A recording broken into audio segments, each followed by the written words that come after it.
Okay. Welcome everyone. This is my inaugural stream and for this channel. I am this channel is Gaming Prophet. I am Rubius. And can you introduce yourself? Hello everyone, you've probably seen me before a long while. I am Jet, strange from Jet Powered Glim And, channels. and as you can see on the screen, this is a question that I've been pondering, and also with Jed, is has the series evolve or has it devolve? So we're gonna go through not every single game on this list, just the mainline ones, one by one, but we're gonna do them in order of the numbers. And when we do 0 and 1, it's going to be a bit confusing because they didn't clean up specific characters. So, no further ado, let's move on to the first one, and that is Resident Evil 0. The game came out in 2002 in late November 22nd. And our main characters are Rebecca Chambers and Billy Cohen.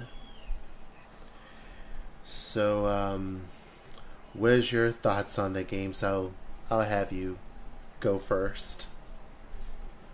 To be truly honest with you, it isn't really that bad, but it does kind of conflict with the other games because, when it comes to Rebecca Chambers, I like Rebecca Chambers. I mean, she does her thing into it and all that, but it's like they kind of destroyed the character with the first one. We'll get into that maybe later on in the next video.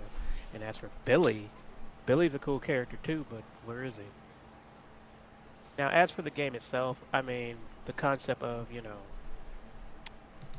uh, with no storage or anything, it's a okay concept, but it can kind of get very like ugh and all that.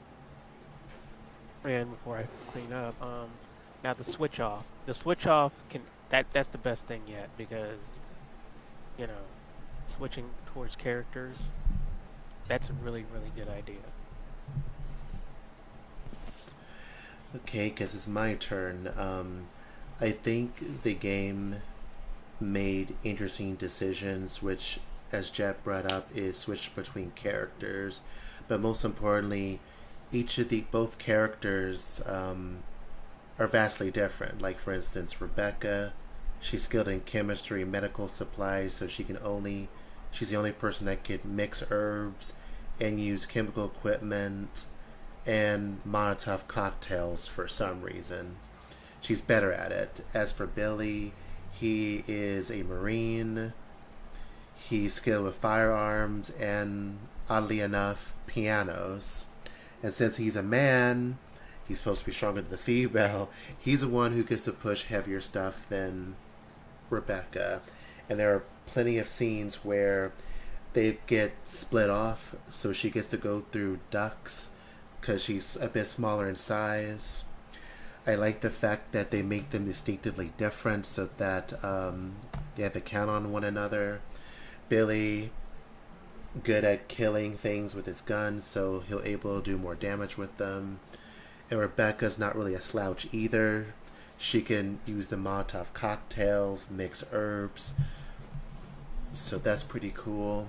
The introduction of the hook shot, which is an interesting mechanic where, again, you could go through passages, split the team off, and then reconverge together by unlocking certain doors.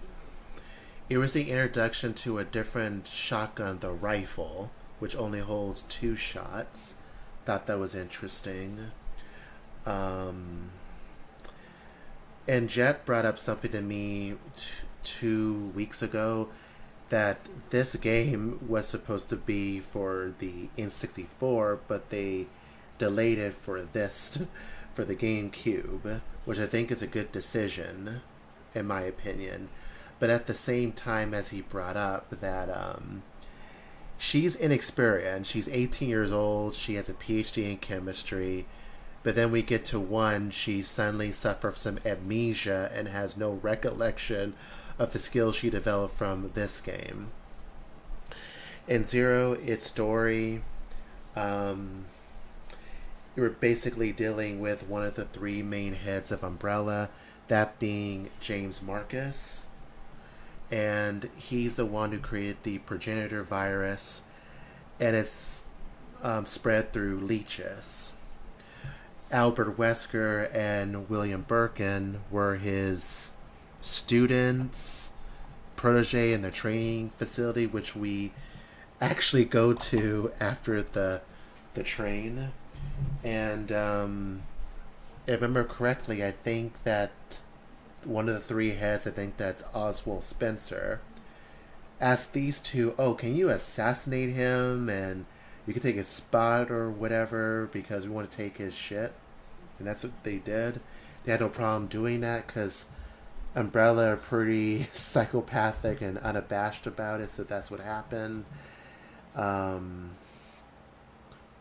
We deal with hunters in the game, zombie dogs. We deal with insect types. We deal with spiders, and I believe there are roaches that were mutated. We deal with frogs. We have a chance to deal with the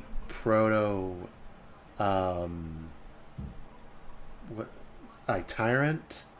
So there's that. So, yeah. We not only deal with him once, we deal with him twice. The first time we deal with him was Rebecca by herself.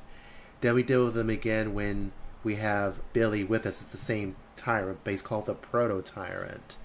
But for whatever reason, you would think that when Rebecca sees something like that in one, which we'll discuss right after this, she was like, oh, we dealt with this before, but she acts surprised.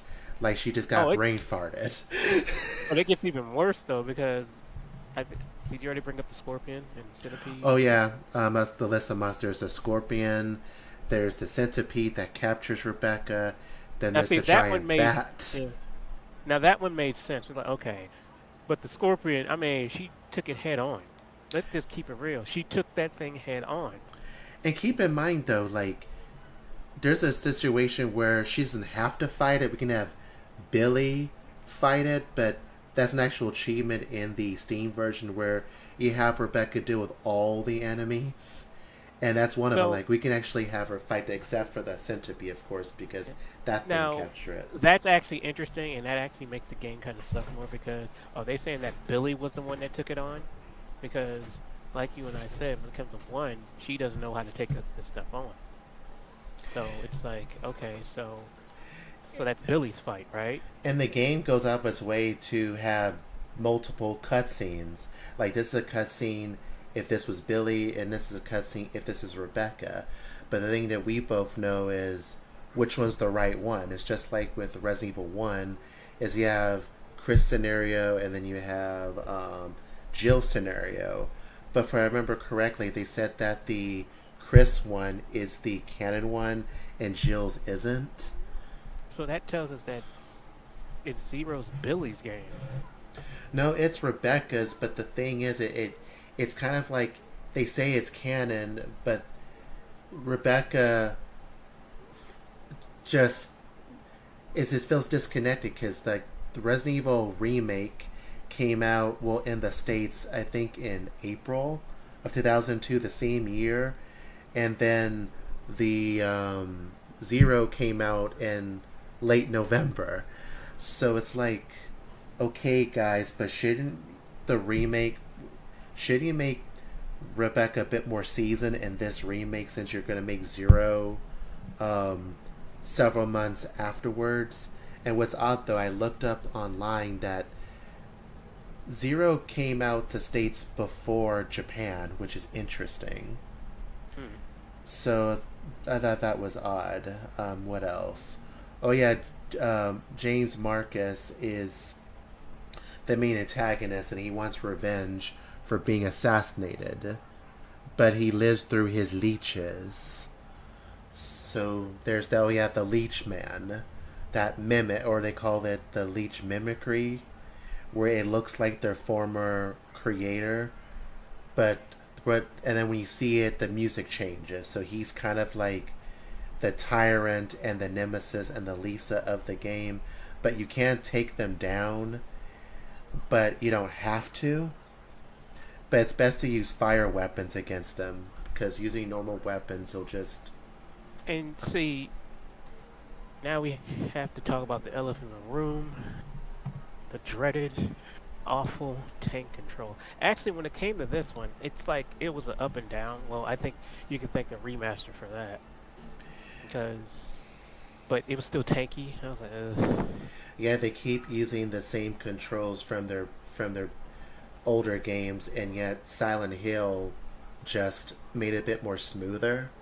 So it has tank controls in that game, but I like them. I don't think I ever complained once about the controls in Silent Hill, because like I didn't feel like I'm a tank.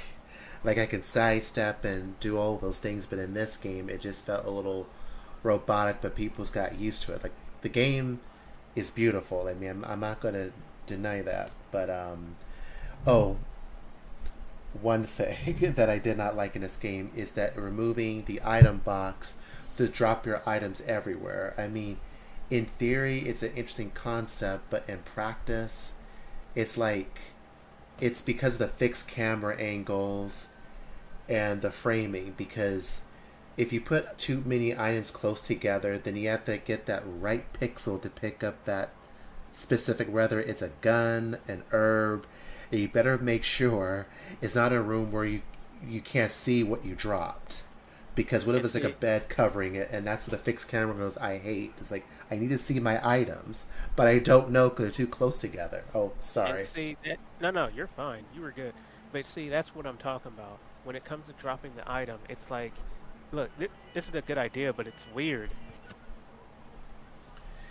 Yeah, and then after that they scrapped it completely, which I'm glad. I went back to the item box. So it's just, they had an interesting concept, but they don't know what to do with it. And they do make cameos like Enrico, because Enrico was in the first game, and that was Rebecca's superior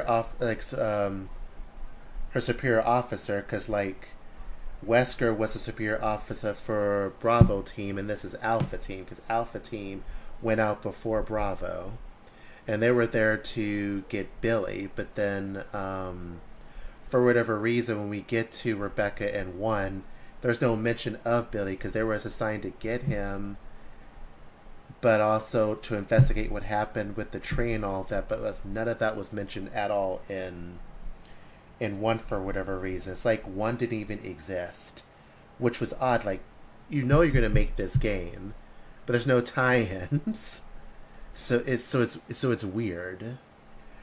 And yeah, like at the end, they went their separate ways. Rebecca takes Billy's dog tags to make people think like, oh, this is so that people think you're dead, but it's like, that's pointless because we never bring him up.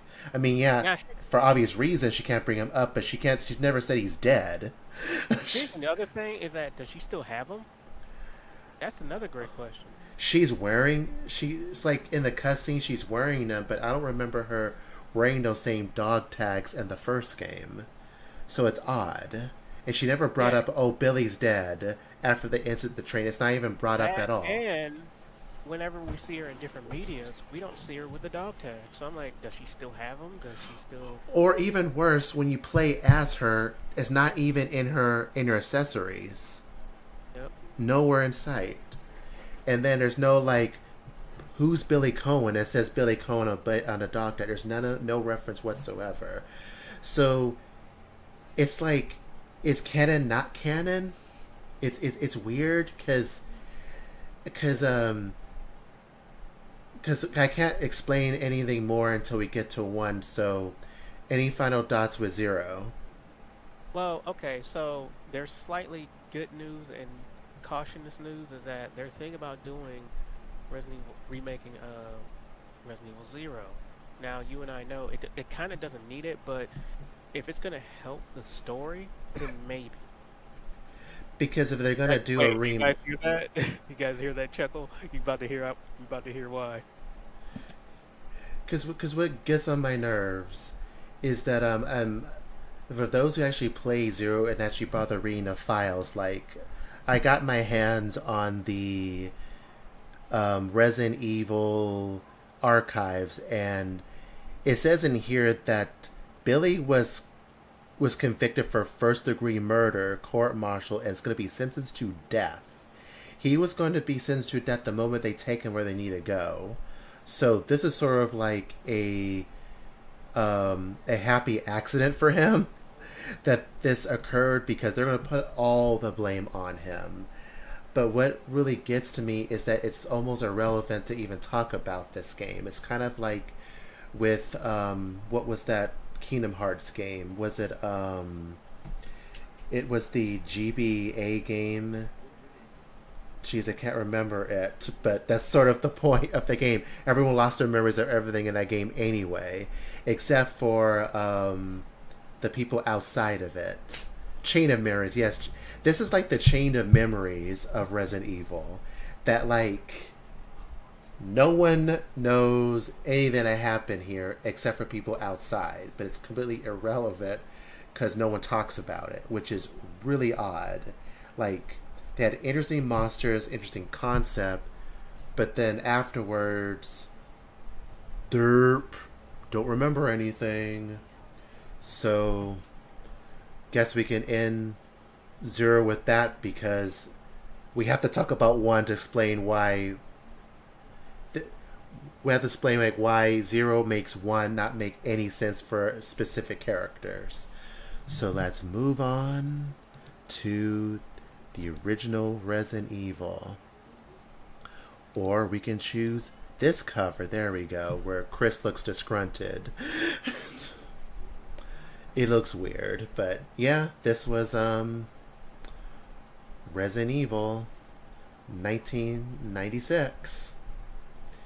And there were several versions of this. This is the first one.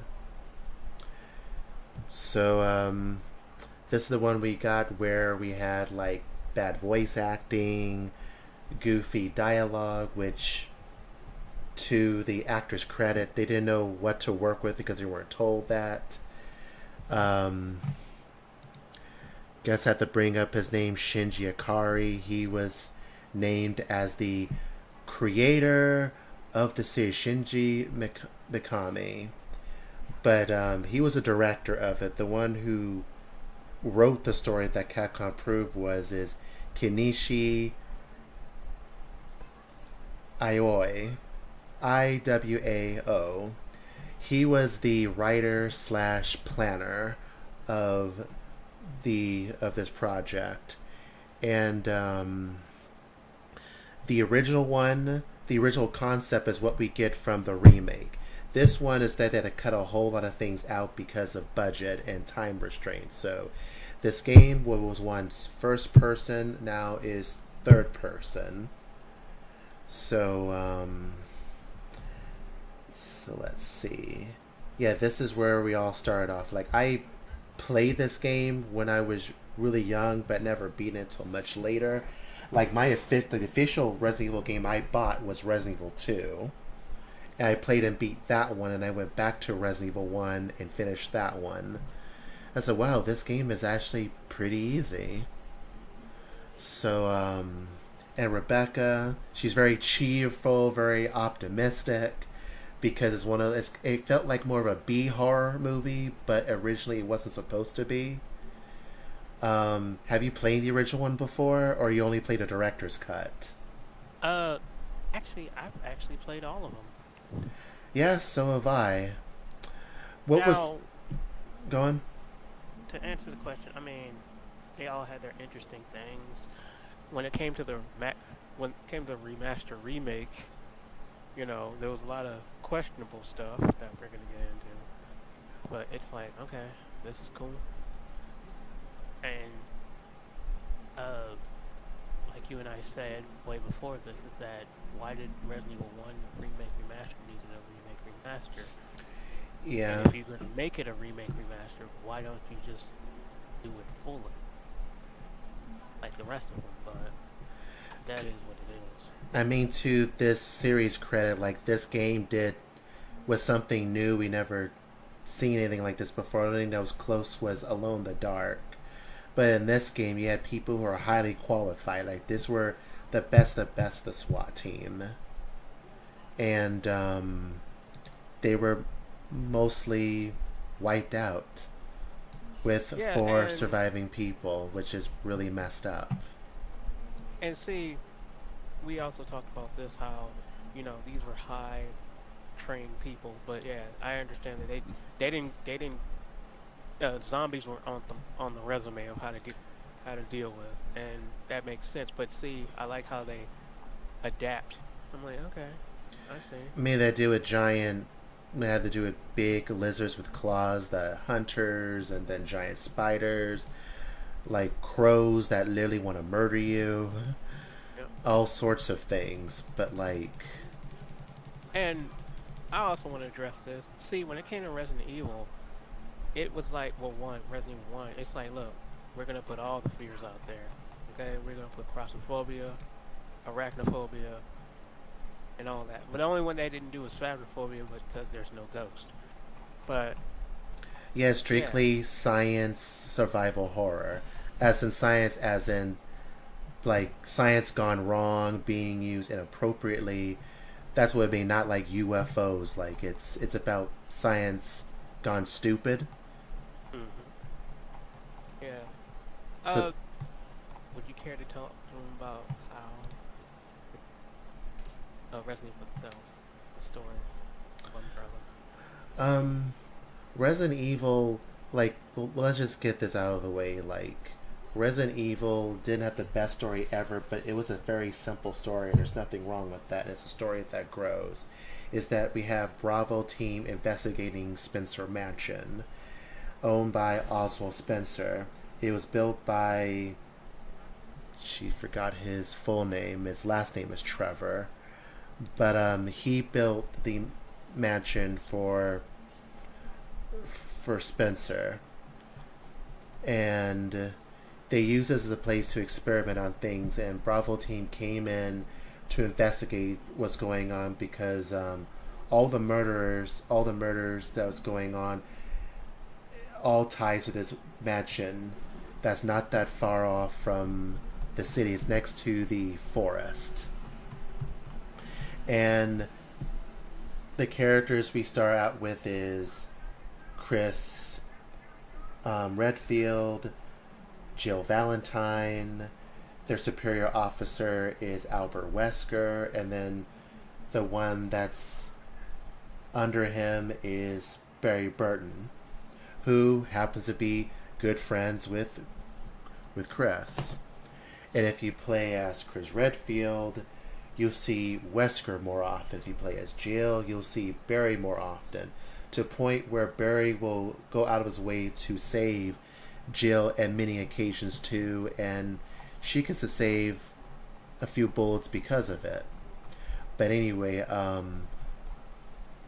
well, spoiler warning, because, well, for Zero, because if you play the game, this is your warning. But Actually, spoiler warning for all the Resident yeah, Evil. for So all of them, because if it's not even clear, because this is just an overhaul, but an overall look of the series. But Stars was designed just to test out what's better, this team or these monsters that we created.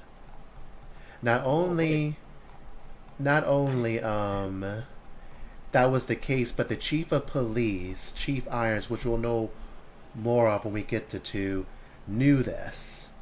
He's been behind their paywall that, oh, so these people that I shook hands with and gave them their positions, they're all gonna die.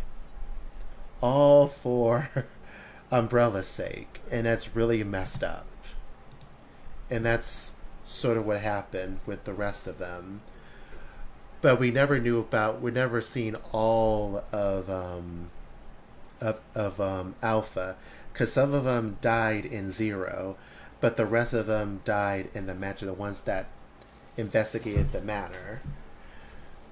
And keep this in mind, like all of this happened in one day, and Resident Evil Zero happened all in one night. And when Rebecca and Billy came out, it became morning.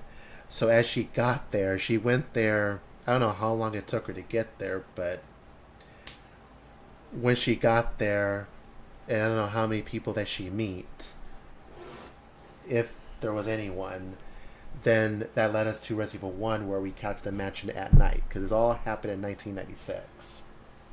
Just like the time this game came out. Chris and Jill, they collect files, learn that Trevor's family live in this mansion. He died. His wife and his daughter, Lisa, died and were experimented upon. Mother couldn't handle the experiments, but the daughter did. Lisa Trevor was like tested on by not only with the T virus, but the G virus and the Nemesis parasite. So let's just say that she's pretty much the progenitor of what's to come later on. Really messed up. But she's pretty much unkillable. So you can't kill her. So she's just, when you see her, you go.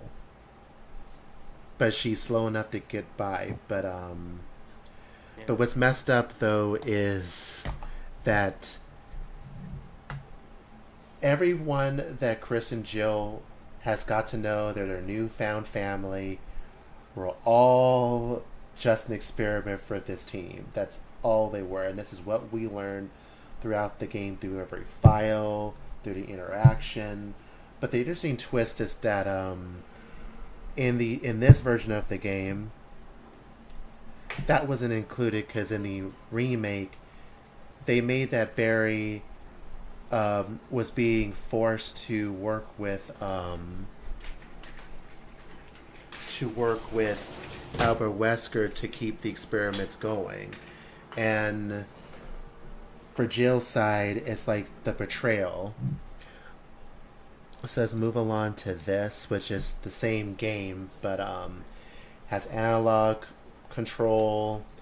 The music suffered. It's like for some reason the compression made the music worse. So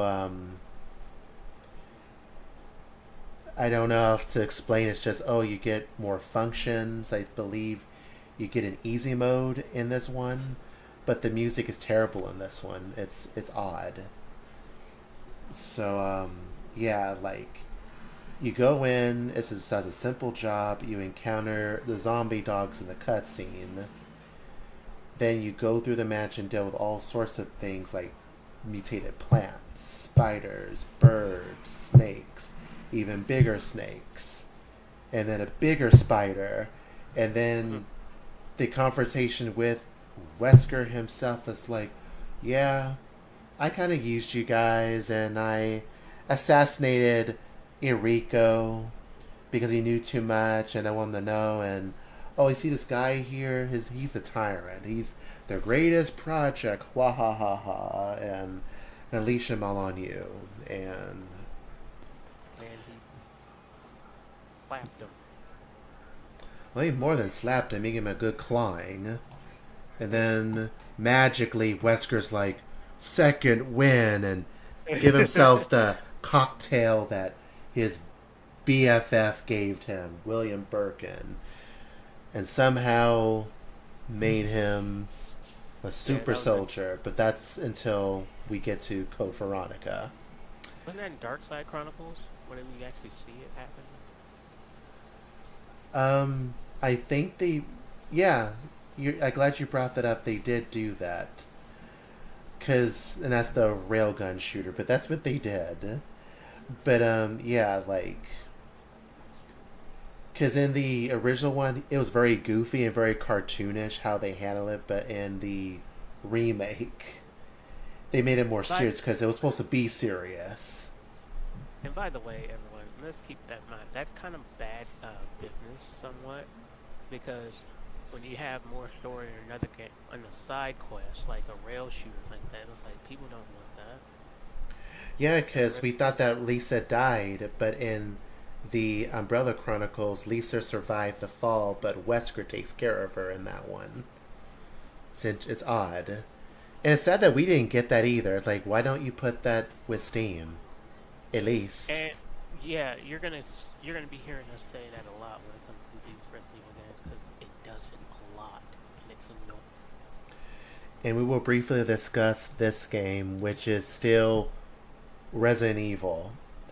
The only difference is that one, it's in first person. It's for the DS, and anyone who owns or knows about Nintendo, they're quote unquote family friendly. So you'll see a lot of mature games, but in this one, it's still Resident Evil. It's just that one, there's two modes. There's the original one, and there's the rebirth, where the puzzles are different, the monsters act differently, but and also you can do a 180-degree turn, which is something got introduced in Resident Evil 3, and also knife combat is actually better in this game. It's not like RE4's. But other than that, there's no real difference between this and the other ones, and I wouldn't recommend this game. It's like, I guess you can download it to play it yourself on an emulator, but it's hard to recommend it when the remake, I just enjoy that one. Have you played this? I don't know if you have a DS. I was gonna ask that. I was like, no, I haven't played this one. It's just it adds interesting features where I think it was in this game where that they tell, like, yeah, you see these doors open and close, like this is actually the loading screen, and you can turn those off and on, where you can just open up the door and go to the next screen immediately, or you can add those same mechanics where the doors open and close, those are loading, kind of like with Metroid Prime with the doors, those are loading screens. So that was pretty cool. But yeah, it sees, but on the other see like that, it's like these are just features, so I'm fine with that. You said they just changed the game, like the game story. Um, And what you see here is Resident Evil the remake, which I would call the complete version, where Lisa was originally in the game, but they cut her out. So I would say that this is a proper remake. It's serious. They add the Crimson Heads, where if you don't blow their head off or burn their bodies, they will come up as Crimson Heads. And try to remember the exact mechanic. I think it says a certain amount of time, but I think a certain amount of rooms you go through, like a few of them, yeah, and then they become it. And what's interesting about this game, it introduced defense items, where both Chris and Jill get knives, but both of them get their own unique ones. For Chris, he gets the grenade. I don't have to explain to you what happens. You shove a grenade down a zombie's mouth. It explodes. and see, this is a hard tangent. Is that Ruby just knows how much I can't stand certain survival horrors because they always do this hide and get scared thing, and it's annoying. Now, see, this one on the other hand, it took a feature that a lot of horror games could actually use, and that's defense items. I mean, yeah, if we can just, you know, pick up a rock and then something tries to lunge at us and we hit it with the rock and run, that's okay for me. Or a kick button. I Yeah. mean, it's just to get the thing away from us. So yeah, the little self defense thing, like the knives, the um the grenade, yeah, those work. Yep. And for Jill, she gets the stun gun. It doesn't kill them, but like the name says, it stuns them for a bit. So there's that. And what's a bit unique is that, like, again, it's more serious. Where if you're playing as Chris, you see more of Wesker, and you do see he's getting more and more a bit suspicious. Like, okay, you came to come here the right place at the right time, kind of thing. And this whole mechanic of like rescuing Jill if you're Chris, so you rescue Chris as your Jill. Chris gets Rebecca Chambers, and Jill gets Barry with Rebecca Chambers, and this goes back with Zero. In this version of the game, Rebecca behaves like the Rebecca it behaves like Rebecca was kind of supposed to be in the original, but the problem is Zero exists because in this game she comes off as inexperienced, but in Zero, we mentioned, she dealt with scorpions, centipedes, zombie dogs, zombies themselves, giant frogs, bats, hunters, which is a sequence in the game where you have to rescue her from them, but she dealt with 7 or 8 of them in Zero, so I'm confused. Like, she forgot how to deal with them, and a tyrant. So I'm like, how come this girl needs rescuing when she dealt with these things in Zero? It's like, Yeah. I'm helpless, oh no, and Yeah. I gunned down 8 or 9 of them in Zero. What? And this is what I mean about like. This is why I'm saying like. I mean, I wouldn't mind a remake, like Resident Evil 2 remake kind of, because maybe they'll fix that. But see, and that's a whole other story too. Once we get to Resident Evil 3, that's a whole other story. So I'm gonna hold off on that. And what really gets me, I did do some looking around, and I noticed that the only thing that Shinji Mikami wrote was Resident Evil 4, but when I keep looking through, there have been different writers throughout the entire series. Like, there's never been a consistent writer. They're always different. And that really bothered me. It's like, no wonder why it just feels weird. It's like, they're not consistent, and they don't want to be consistent. Because, like, the only thing I would add in one remake, which I'll definitely recommend, I'll even recommend the old Resident Evil just to see where they came from. And Zero, it's a mixed bag, but if you're going to get it cheap. That's, I'll say, for Zero. But, like, the music is the same as it is with the PlayStations, just with it's more updated. I like the lighting. The controls, well, it's still tank controls. But in the remake remaster, they add extra saves. You can use the stick to move your character around, like in the director's cut. And jiggle physics, like, that's really important for whatever reason. But this is the game that started it all, that got people in the series.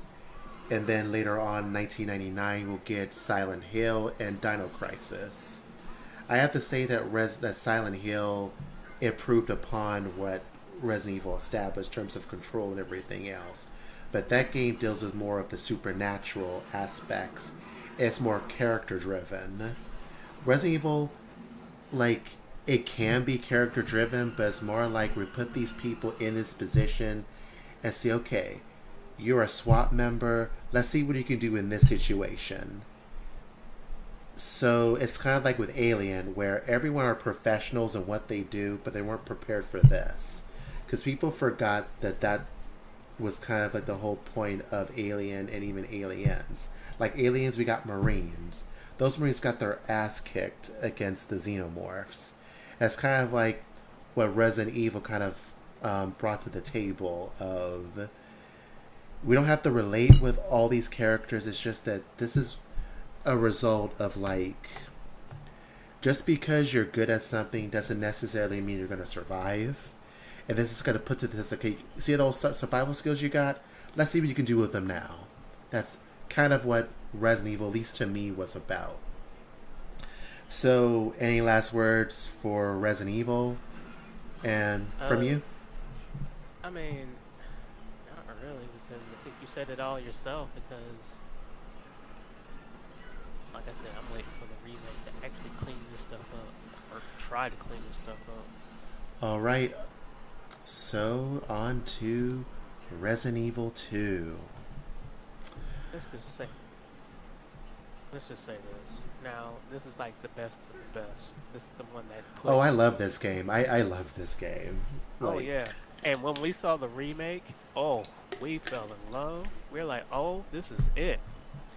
yeah, but they made unnecessary changes with it, which made very little sense We're to gonna get me. into that. We're gonna get into that because as you guys know, the original Resident Evil was two discs. You know, Leon's and Claire's, which was fine and all that.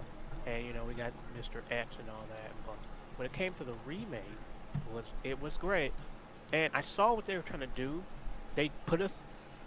What they did was that they put us on a map and let us roam it. Like you know, because the police department was just a big open world map. And I'm like, oh, that's a good idea. But see, that can also fall on its face. Because, one, it's like,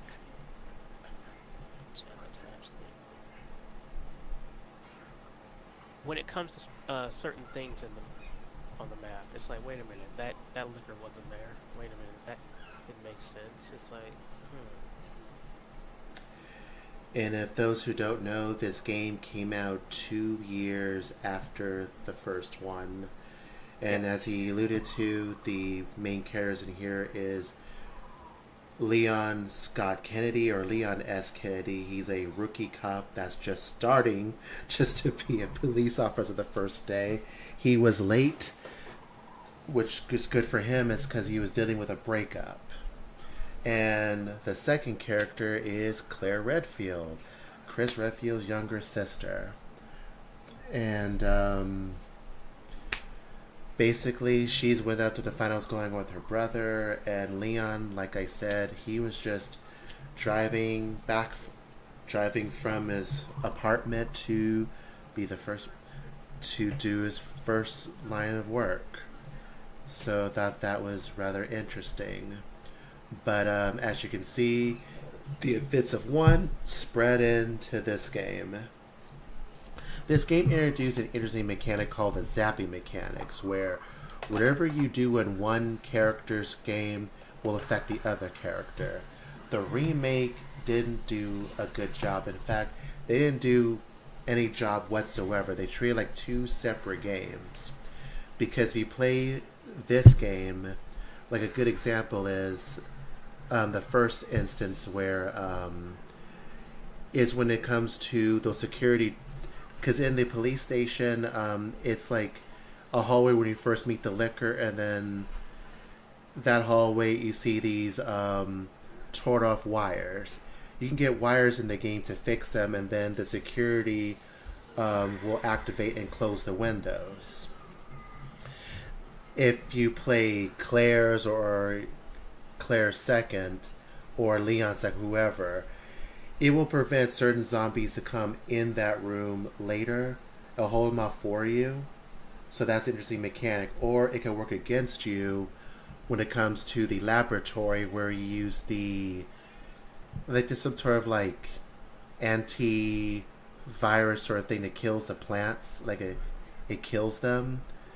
But then when you play the second scenario, those plants, as you all know about living things, they build a resistance and they become red. So then they end up having a poison mechanic onto them, which is interesting.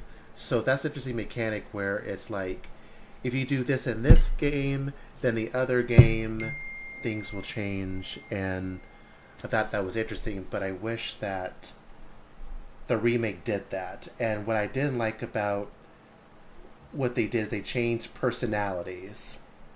So let's start with Chief Irons, because I brought him up earlier. Chief Irons, he was paid by Umbrella. He knew what happened in the match, which he tried to cover up. And he had the mayor's daughter laid on top of his desk. But the thing is, that scene is exclusive to Claire. Because what's interesting, though, that both Leon and Claire both get all four keys, but in the remake, Claire only gets the heart key, and then Leon only gets the I believe it's the key of clubs.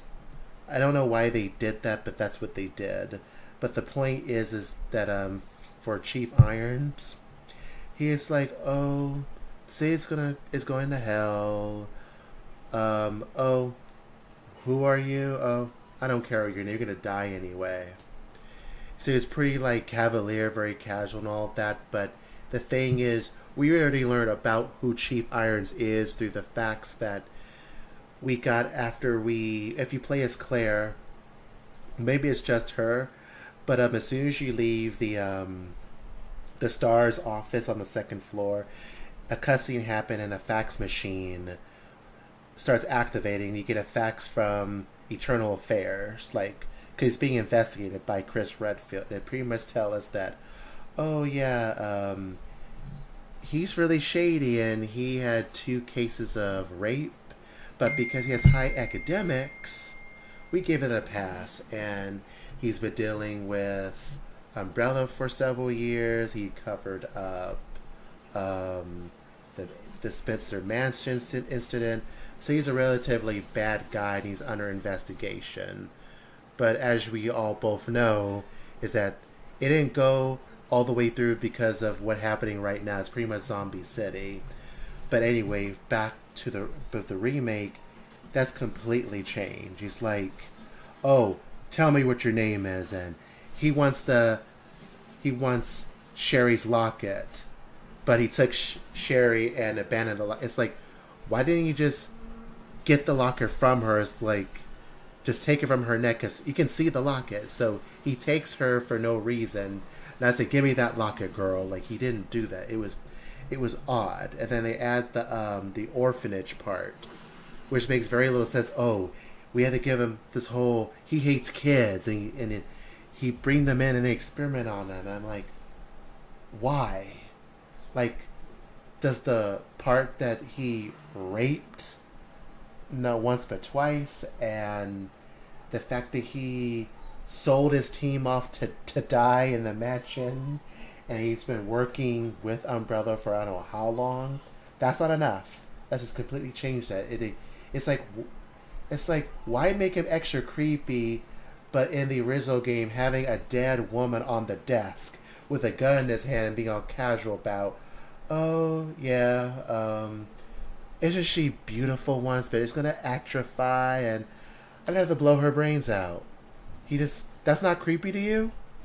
But, what's your thoughts on that? It's like, they established how bad this man is in the original game, and in the other game, they added unnecessary crap to, oh, now I'm playing on taxidermy human beings now, starting with the daughter. Like, what's your thoughts on that? I just thought, why? It's just odd, and it lead nowhere. To go on my other tangent when it comes to, let me go back to the whole mapping thing, and then we'll get back to where you're at. Now, see, yeah, they did some unnecessary changes, but good changes, in my opinion, because when it came to the original, when it came to actually trying to figure out how to go through the door, you had to push and pull things. I'm like, why the hell would you do that in the actual? I mean, I understand it was built on a museum, but it's like, is that how you have to actually open the door when you're here? But that's bad. Whereas in the remake, they go, oh, okay, so there's different keys, there's different statues, see, that makes sense to me. Now, let's go back. Now there's Chief Irons. Now, I did like his office. That office was actually pretty creepy, because I'm like, man, this guy just does all this taxidermy and stuff. Now when it came to him, yeah, they really fell off the bat with him, because it's like, yeah, this guy, he does not care. Yeah, he didn't care about Claire's name. Like, I don't care about your name. But in the remake, they just completely changed that. Like, why? Like, just use what you got from this game, and then there you go. But why? What also sucks is that Sherry's gameplay is actually interesting, because we always talk about the orphanage. We got to play the orphanage, and it's like, okay, cool, all right. But the orphanage just comes off as I'm sorry, but I just thought the orphanage was just unnecessary. Like why? Exactly. Like I don't think there was even mention of an orphanage in the original two. So it's like why That's add right. They that? didn't. Why? Like oh we just go here to rescue Sherry, but that's but why? I just don't get it. Here's Like one thing that I'm surprised about. I'm like, you're telling me there's no zombified children? That would have been scary enough. I'm like, oh, what the heck have you been doing? but that's the thing that irritated me. It's like so the orphanage only got 3 kids, and he's buried in the ground. It's like, oh, we can't have child zombies. It's like, but then why have this in the first place? I mean, in Dead Space, you kill necromorph babies and children in the second game. You kill like kindergartners that were necrophied or whatever the term you call being a necromorph. So that's odd. Because that didn't make any sense at all. It's like, why even have it? Because it's like you go through all these unnecessary side. Well, you have. I can't call them side quests, but it's like filler. It's like an original game is you collect these three like Aztecian Inca pieces. Like what is this? Um, oh my god, I forgot the freaking show on Nickelodeon. Legend of the Hidden Temple. Like you collect these Mm, 3 pieces, you put them on the wall that's hidden behind Chief Iron's like portrait he put behind him, and he put the 3 in and found a torture chamber, and that's how you get to the next area. But like, Now, Dark Side Chronicles. I mean, I think it's Dark Side Chronicles 1 or 2. no, Dark Side Chronicles is 2. Umbrella 1 is the first one, I think. You introduced me to Dark Side Chronicles. Yeah, okay, so, yeah, I'm sorry. So in that one, we get to play Resident Evil 2. And see, they had an interesting thing that we had to fight him. Yeah, we had to. He becomes fully mutated, and then Leon and Claire have to fight him. Now, see, I just said that like try not to do that because I'm like, damn, I want to fight. No, wait, do we? No, like the creature that William put into him, it just tore out of his stomach. Yeah, it became a chest burst. That was so bad. See, the remake part that was so bad because he's all writhing in pain, and then it becomes a chest burst, and then that's it. And No, it doesn't mutate. It doesn't get bigger. It doesn't chase us. I'm like, that's scary. And what's You know? weird though is that he gets 2 different depths depending on the scenario. Scenario B, he gets cut in half by William. He tore him in half, and you see his body just popped up from the doorway. So that's interesting.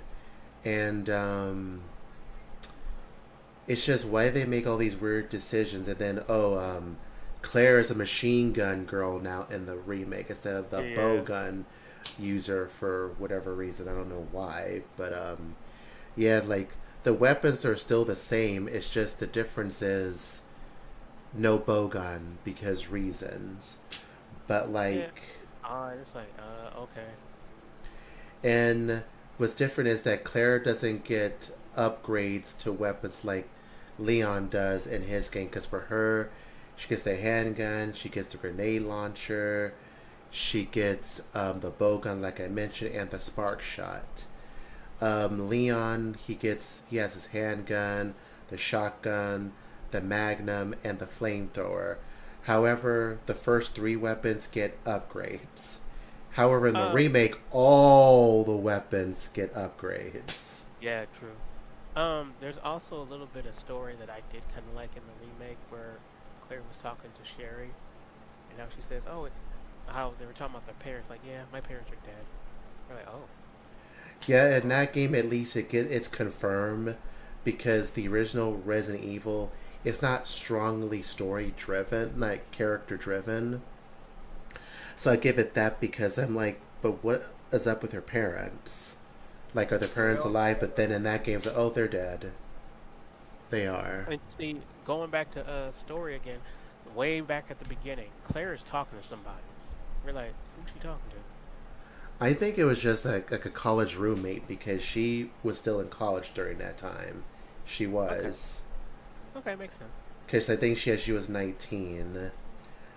But I just thought that the original was still better than the first game because the second game, the relationship between Claire and Leon were a little bit more organic, like they communicate with each other. In the remake, it just seems weird, like it's very small talk. It's like we just Hmm. say something to say something, and I'm like, Yeah. why? Like, okay, what else? Well, we have the break. Well, we're talking about Sherry, and we have brought the mystery girl Ada Wong, so we have to talk about those Yeah. two. So since we brought them up, we'll finish talking about Sherry, and then we get on to Ada Wong. So Sherry, I mean, Sherry's section is completely different because you brought up the orphanage. That's her de facto section. Did she? I think in the remake she had two, right? There's one. Wait. Were there two sections? Because I think it was just the orphanage, but I thought that she had the orphanage and the sewer. Oh, that's right. We don't do much of the sewer part these days because they changed it.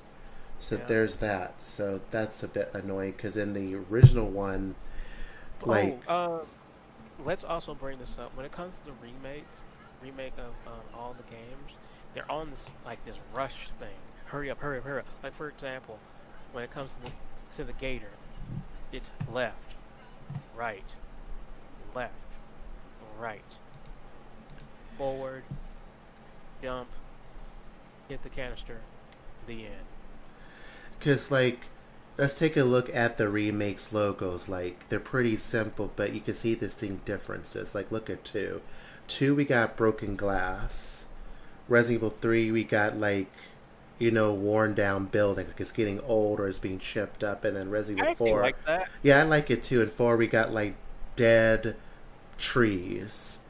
It's a Yeah, I cool, actually like very that. simple design. Like, I like this. Whereas with the 2 here, it has personalized, really scratched up. But this is the 90s. To finish up with, Oh yeah, we've got X. We just forgot about our boy. oh no, we haven't even talked about Ada Wong either. Oh yeah, But just one. with to finish Yeah. off with Sherry, she had two different things going on. In the original one, we had to use her to get the club key. Same thing with Ada Wong. But the difference with Sherry, she's 12 years old. She got no weapons, but she got a first aid spray because Mama hooked her up with a first aid spray. At least, oh, here, honey, just in case you get hurt. And both had to do the exact same puzzle.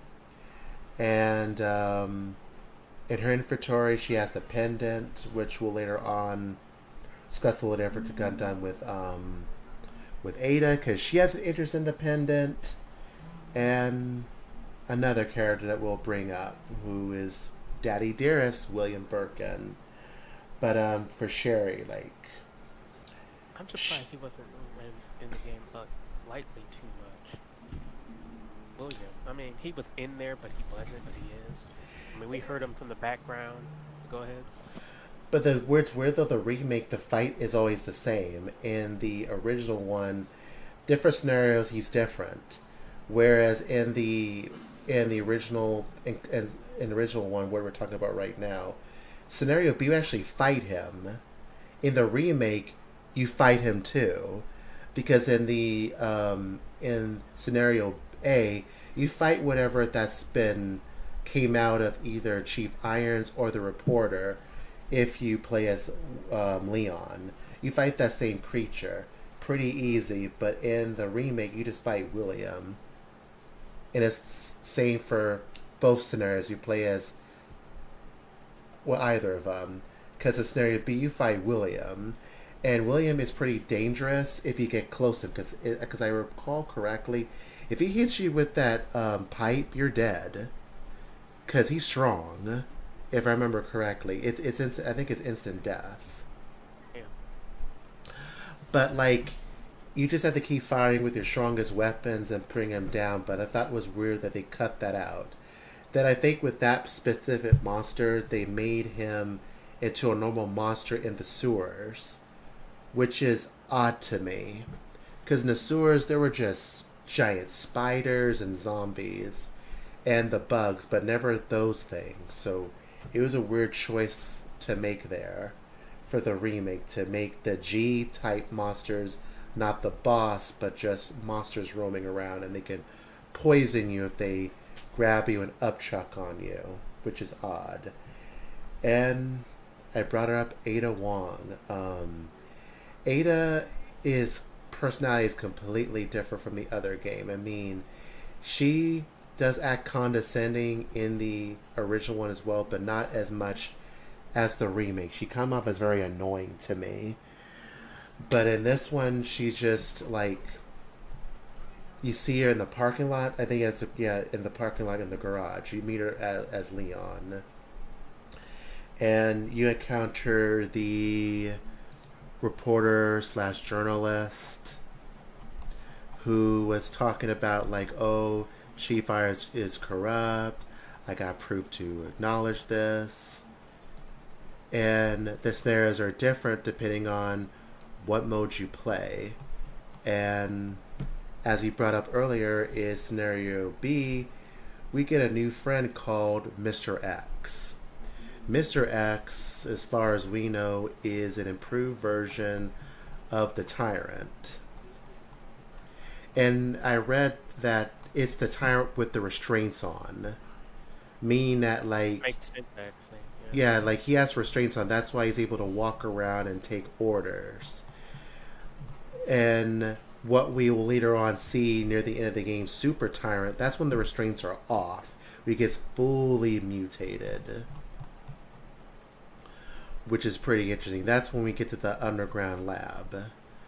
But, yeah, like, I wish that we got an opportunity to get both versions of the original 2 and the remake, but unless you get GOG, if you go to GOG.com, you can get 1, 2, and 3.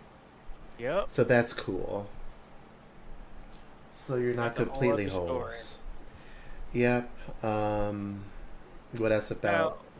Now, more on X is that when it comes, if you ask us to compare us as like who was better, the original X or the new X, it's like it's kind of like a toss up of both. Because when it comes to the remake, he's always on you. He's always walking. He's always looking. So in the original. Yeah, but what's really creepy about the original, like you see a cutscene of a capsule dropping down the moment you distinguish the fire from the helicopter. Yeah, and then yeah, I was gonna say that too, because I'm so sorry. And then what's even creepy is that when you go in, the music stopped. We're in the hallway and you hear footsteps. And then as you move to the next scene, because you know it's fixed camera angles, they see this man coming down towards you slowly, and the music gets all ominous.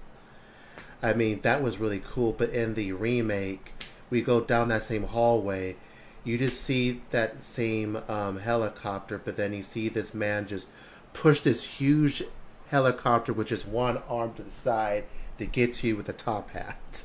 Well, with a hat, and that's the remake of Mr. X. Top hat, that's hilarious. Not a top hat. He had a fedora. Yeah, they fedora him. Now, yeah, that was a scary introduction. But see, you're absolutely right. The original Resident Evil 2, we just see a capsule, whatever it's called. What do you call it? A tube. Yeah, it's like a capsule that's dropped down, and then it's just that wasn't even the scary part. We saw a bunch of capsules. We're like, whoa. Yeah, they're all lined up. They dropped as one from a helicopter. Yep. And Mr. X, and this guy just keeps coming after you over and over and over. And yeah, in the remake, they did the homage of how he busts through the wall. That was fun. Okay, we get it. Yeah, but the thing that people need to understand, like in the remake, he's in scenario 1, A and B. In the original one, he was only in B. That's true. because A and B both have to play to complete the whole story. Because in canon version, it's Claire A and Leon B. So Leon finishes up the story. And see, and that's the one thing that kind of bothers me with the remake is that it's like they just made two different games, like you said, made two different games. Like, okay, here you go, bye. And there was one game that did it right, and you're gonna be surprised by this later on. So continue. The thing I also didn't like the remake did, they gave Annette Birkin a personality lift. Because the remake, she actually gave a damn about her daughter. Because the That's moment true. when Claire brings up Sherry, she's like, Sherry is not at the police station. It's like, yeah, she's there, but is infected by zombies. And then Annette just calmed down a bit, start listening to Claire. But in the remake, she didn't give a damn about her daughter. So, oh, whatever. But what's really weird that in that game, Claire was so obsessed with Sherry. It's like, aren't you Sherry's mom? Or it's just like, it was really weird. But it was even weirder. It's like, why did they change her into this woman who does not care about her daughter and just, it's like, whatever. And then near the end of, like, almost close to the end, it's like, oh my god, like, if it haven't been for you, Claire, I could I could finally be a mom now. It's like, what? In the original one, she cared about her. It's like every time you bring her up, she cares. I guess they wanted to push the non-liking on her. I'm like, oh, mission accomplished. Even the relationship between Ada Wong and with Annette John. were interesting Oh, because with Ada and them, it's like, I know it's like the '90s. They did this whole like, do you remember that scene in the original where they're both on the railing and then freaking Ada just slapped the shit out of her? She fell off the railing. It was hilarious. It's like, okay, let's go back to Ada. Okay, as you know, I mean, in both of them, they were not bad.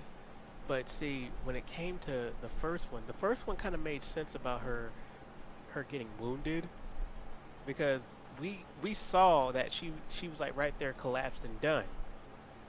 So yeah, that made sense that she can get up and move. But when it came to the remake, they kind of added too much sauce to it because we all saw her fall, right? We all saw her fall in the remake. We're like, how are you living from that? to rewind that, Annette did try to shoot at Leon because she thought she was working with Ada Wong and they got injured.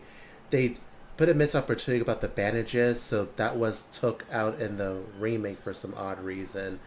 And to get back to your point was the whole falling thing. Like in the in scenario B, like Mr. X messed her up. Like he grabbed her body and slammed it onto Exactly. the machine, and then when she tried to help, like she fell into off the railings. It's like, but then somehow, oh, I'm strong enough to give you this rocket launcher to There was defeat this nothing to monster. grab. There was no rope. Ugh. It's like, There was nothing to grab. There was no rope. There was nothing. It's like, how the hell did she catch on to something, man? Like, what is this? and if anyone wants to know what happened to her, you have to play hard mode on Resident Evil 3, the epilogue, to find that out. But Yeah. even then, Yep. they explain too much because, like, um, there better be some super science going on here because you should have been dead. Like, But yeah, and and once again, see, it's stuff like that. And okay, let's go back. Let's keep going on too because there's so much. Now let's go to the features. The what are they called for the remakes? There was the Force Survivor. We already went. We'll get to Hunk later, but the other ones. yeah, because the first two in Resident Evil was Tofu and the Force Survivor, who was Hunk, which you just brought up. But in the Alpha. remake, they have all these different scenarios. Like you could play as Kendo, the Yep. gun owner. Then you could play. I The mayor's believe the daughter. you could play the mayor's daughter, you could play the reporter for some odd reason, and he finds the mayor's daughter, and they just la la la like they're But yeah, going back to these, Kendo, I said it myself, Kendo made sense because we didn't know where he went, and what happened. Now, when it comes to the other ones, it's like this is padding. This could have been Ada's little story. How did she survive the fall? That could have been for her. yeah, but in the original one, we know what happened to Kato. He got eaten up by zombies. For that too. We went in, he either had a shotgun or a crossbow in his hand, and then zombies broke through his room and started devouring him, and that's your opportunity to either grab that shotgun or that crossbow or wait till later, because if you do that later, crap, you get to meet a special zombie named Brad Vickers, the same Brad Vickers who rescued you in Resident Evil 1. And the reason why I didn't bring him up, because I thought it'd be more appropriate to bring him up here and mostly in the third game. Because I think the third game we actually speak to him when he was actually alive when we play as Jill. But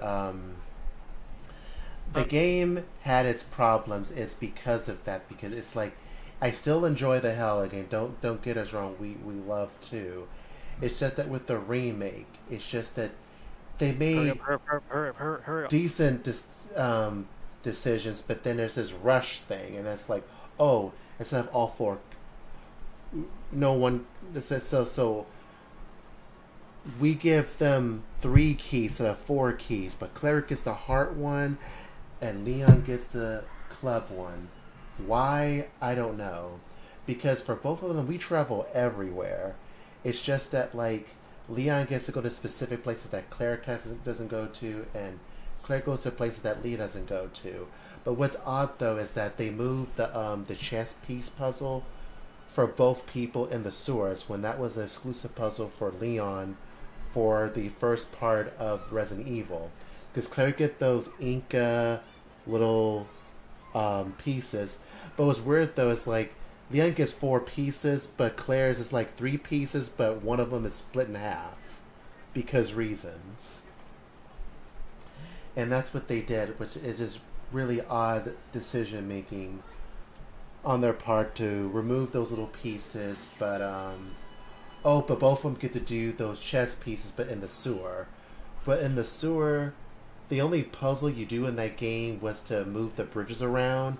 Like with the valve, you get to move them so you can cross them. But that was pretty much it, I think. But in the remake, they add more puzzles for no apparent reason. Like why?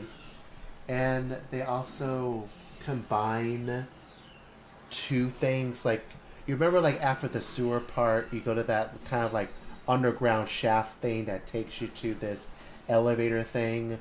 Like they combine them together with the sewer, so it's sort of rushed. It wasn't well thought out, but I'm like, where are the spiders? Where's the spiders in the sewer? Because there were spiders here, I remember correctly, and they were really easy to dodge. But now it's just zombies and these G virus things. It's like, I'm sorry, but if the people who made Resident Evil 2 Remake suffer from arachnophobia, because there's not a single spider in sight, not one. They're just gone for some reason. But that part I felt was unnecessarily too long. It's like you rush things, but you made certain things that weren't long before long. And then there's the lab I mentioned, and the lab looks too clean in some aspects, whereas the original one, it was a little run down. They made it a bit more mysterious. I like how they handled the laboratory in the original one than the remake. They try to make it look like the Resident Evil movies, which is really odd, and 3 did that too, which made no sense to me, and there wasn't a lab in that game. We'll get to that one soon enough. But 2, I would say that it was my favorite in the series. That I have my hard copy sitting next to my room saying, win a part of in the movie or other great prizes on the PlayStation cover.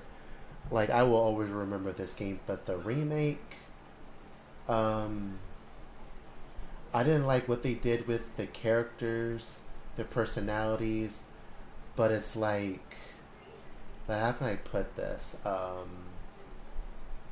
I can't say I didn't enjoy playing it, but I didn't like what they did with Leon and Claire. So it's like, if you're gonna buy it cheap. But the GOG, definitely buy 1 and 2 and 3. But then Speaking of 3, it's time. well, any other thoughts with 2? Because we kind of speed through it, but it's like it's just the same Well, like you played with 1, but they did some differences. well, when it comes to 2, I mean, we would both say that Hunk's little side game was actually not that bad.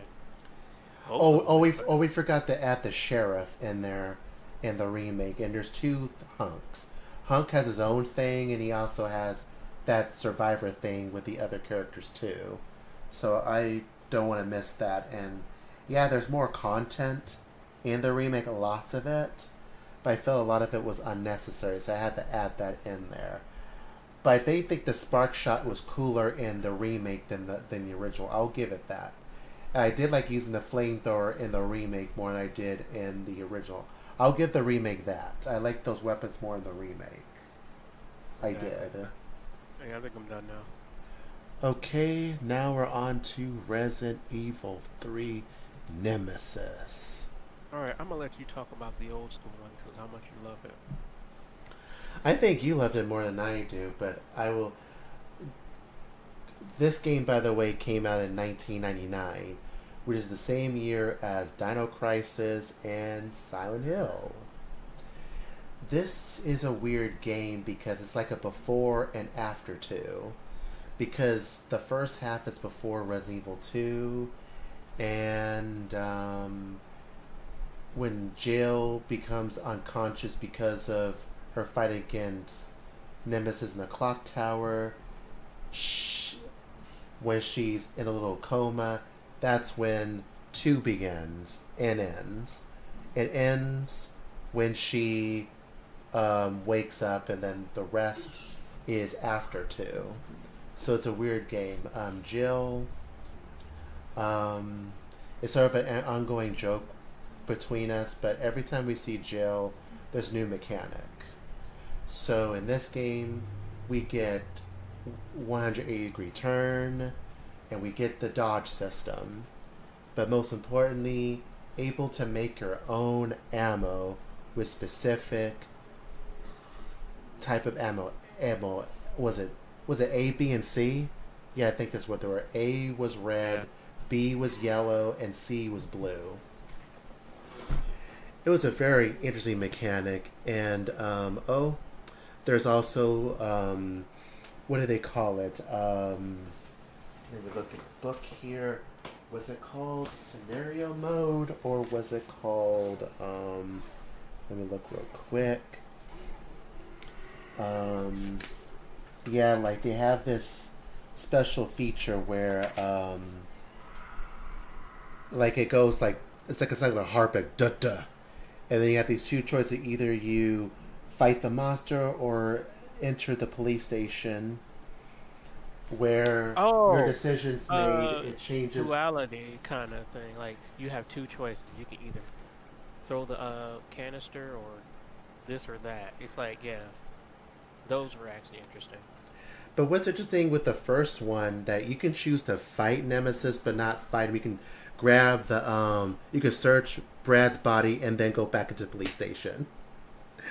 Because people didn't, like, I don't know if people know this, but like if you go to the police station, you can't get back out until you do finish your business. So because the quest is you have to find your ID to use the computer, but if you fight Nemesis, you get a chance to. Oh, let's also bring this up. In this game, Nemesis is the new tyrant, but he is going to be on you throughout the entire game. And with his unique mechanic is if you fight him now, he will drop an item, an exclusive item. But what's irritating about this nemesis is when you beat him once, he'll roar and you have to do it again, but it takes less amount of ammo or stabbing to bring him down. Once you do that, he drops an item. Then he won't fight you until he pops up again when you get a key item. But in this specific situation, there's a third option. You can choose to fight him, but not actually fight him. Go to Brad's body because he kills Brad. But in the remake, a zombie just bites him and he just slowly changes. But in the original one, he does get bitten by zombies. That's true. But Nemesis actually finishes the blow in the original one. There's no Nemesis at all near Brad in the remake, which is why. I even got the poster of him having like Brad's head in his hand. A really awesome image. It's also on my versus guide too. Oh right, yeah, that the Sagat thing. Yep, the Sagat thing. But I like the mechanic of the game because there's a different way to play the game. It's like you can either do this or do this, but your decisions actually affects not only the ending, but also certain things that happens throughout the game. It's like, oh, if I do this, then this will happen. If I do this, then that will happen. And if I do this, then I fight this boss. If I do this, then I won't fight that boss. So that's an awesome mechanic.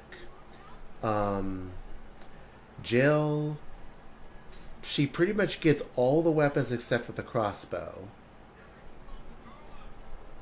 which is pretty awesome. Like, and what's interesting about this game is like you fight Nemesis. It's more like high risk, high reward.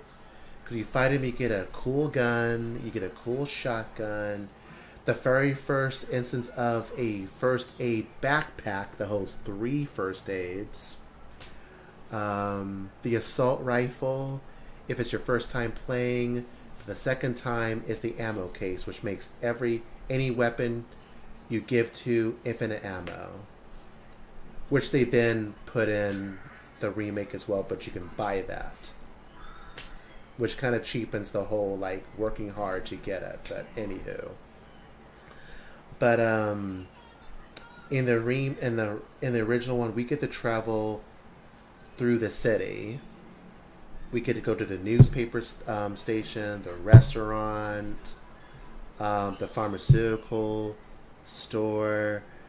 Yeah, there was a lot of walking. Like, I think you could beat the game. What was it? Yeah, In 3 hours. I'm surprised you brought up the gas station. It's like the gas station became non-existent in the remake, and it's like what the heck.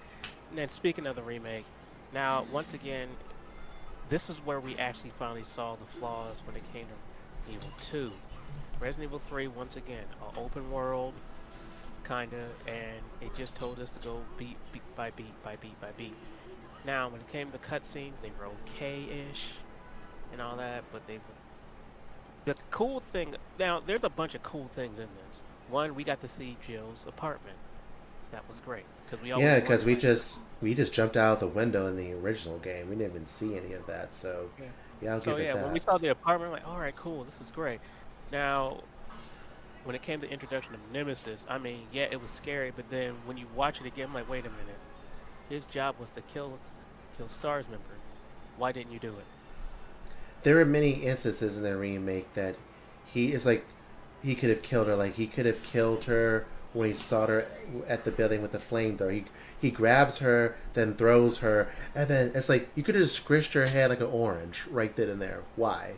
Now, the thing is that I can play devil's advocate, but it is not too much. You can't. I'm sorry, you can't. I'll listen to you. Hold anyway. on. Let me try this.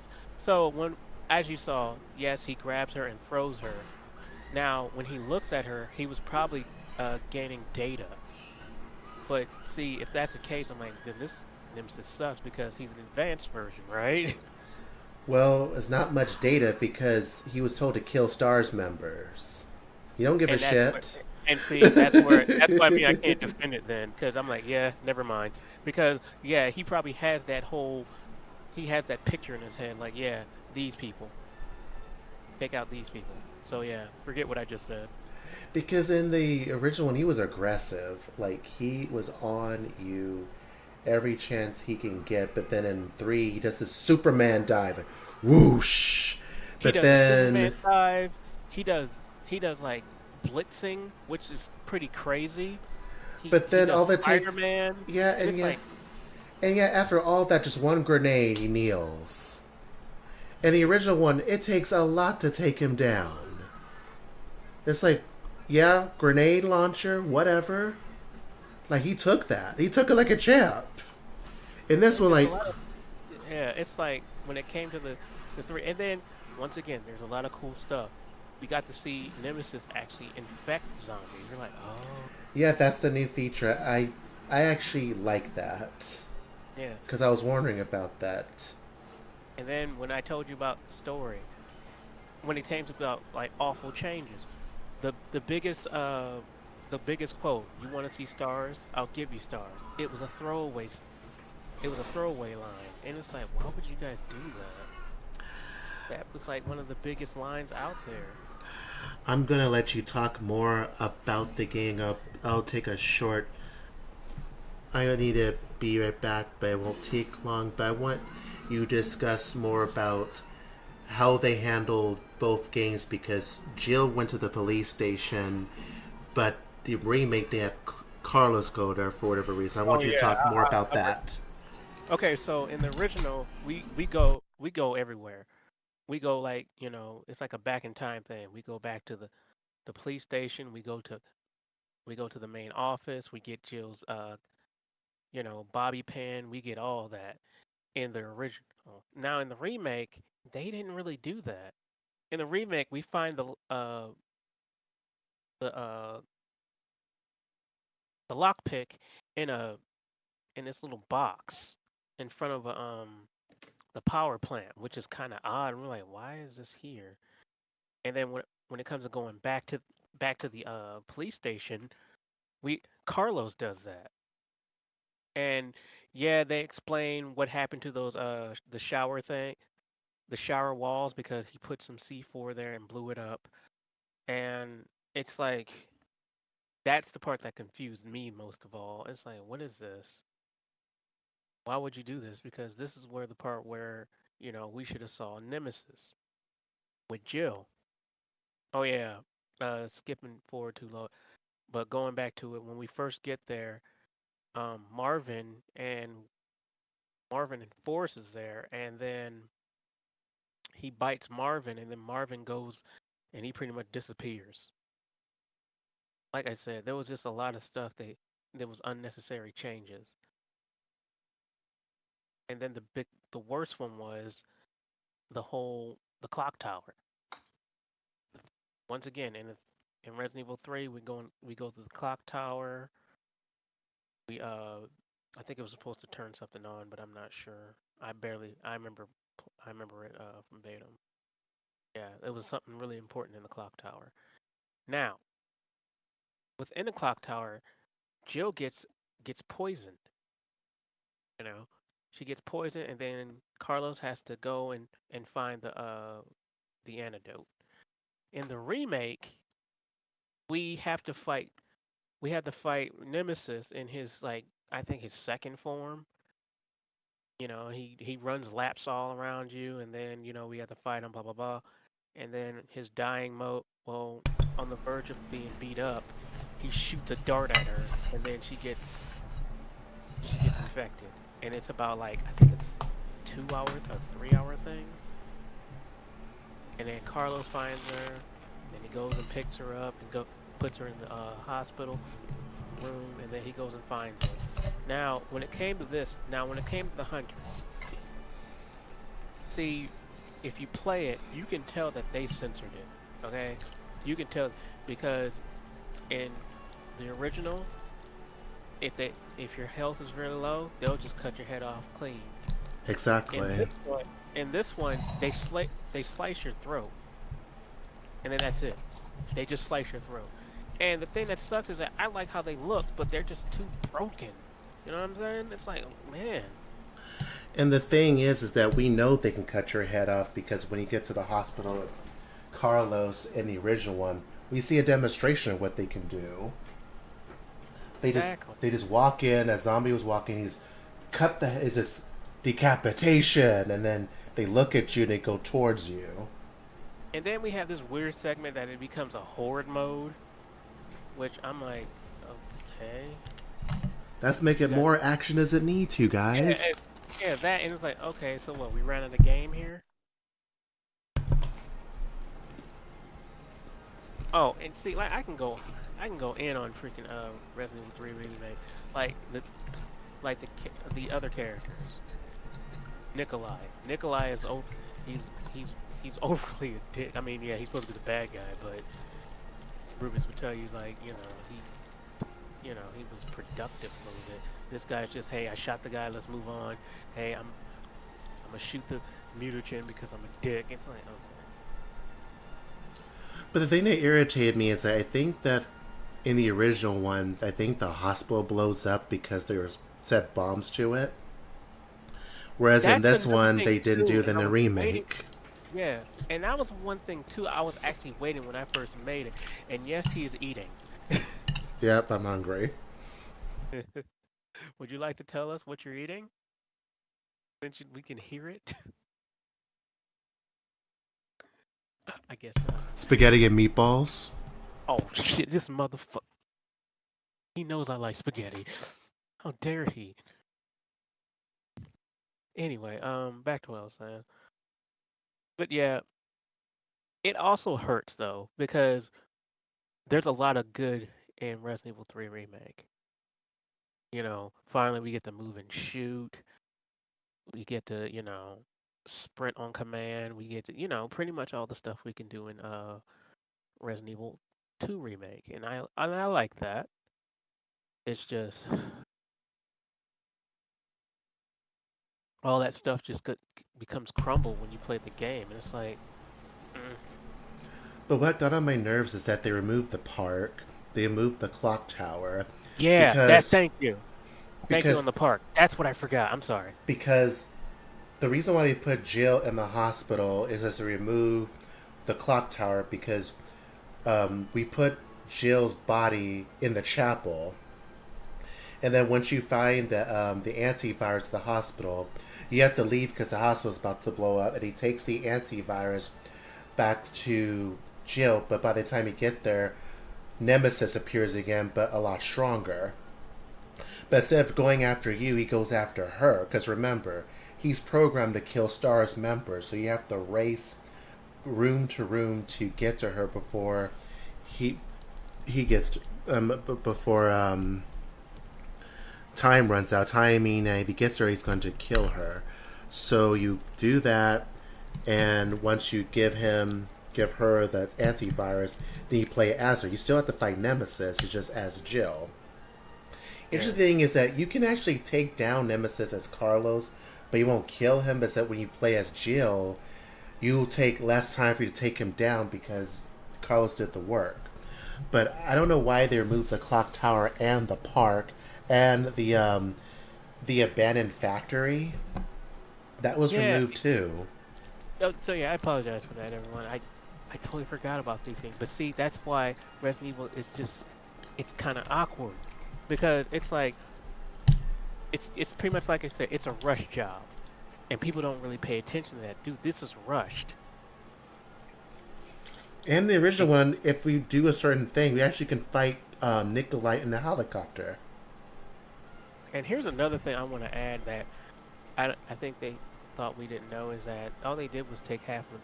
And honestly, that doesn't bother me much, but it wouldn't bother me enough if I would have paid attention. So in part three, we can actually go back to the garage part of the precinct, the police department, that little area, and it's like, so that's it. So what? This is like a callback. Oh yeah, yeah, that's right. We go to Kimpo's little place. That's right. Because in the original game, you weren't able to do that, but in the remake, you can. Kendo, excuse me. But this one was kind of a up and down. It's like it was whatever. It's like, yeah, this is great, but what is this? They sort of just drew him in there as a cameo, but that was it. But it's weird. Now it was kind of funny because in part two they made an update just to tell us that they're gonna make Resident Evil 3 remake by putting a letter in there. I'm like, okay, that's I Yeah, guess that's Jill. Yeah, Jill letter, and they actually made that into an achievement. So you have to play the game again to actually find it. other than that, it's like when it comes to remake, that's we really have nothing else to say. I mean, the sewer part, those things were scary, but Those were supposed to be the Hunter Gammas, but we're supposed to get to see those in the hospital in the tubes. So they rushed them too. yeah, it's like everything was just rushed, and you can tell, and it sucks. Yeah, the game's a lot shorter than the original one. I And the mean, way they handled Nemesis was terrible too. well, we already talked about him because, like you said, he does all these crazy stuff. Heck, he had the flamethrower. That's great. Well, did he have a flamethrower in the game? No, all he had was a rocket launcher.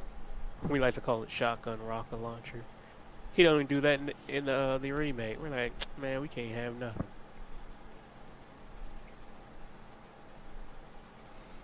Even his His second form was actually scarier than the other one. They tried to make him look like some bigger liquor or something, but he still has eyes, just yeah, roaming around. Versus he had tentacles. He was like Spider Man.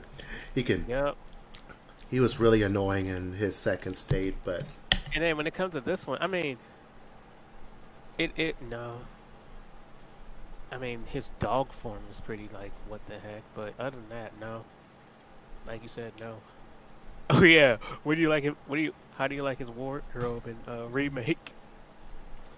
he just looks ghetto. Like it's just trash bags and caution tape, which they just took out of like Home Depot or something, like a crime scene. It's like you are a crime scene, Nemesis.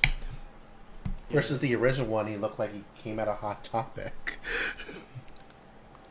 but see, that also makes me weirded out. I'm like, what? Are they trying to address that he was just made in the process, or just It's looked like it's like, oh, so Capcom and Umbrella have something in common. They're both cheap.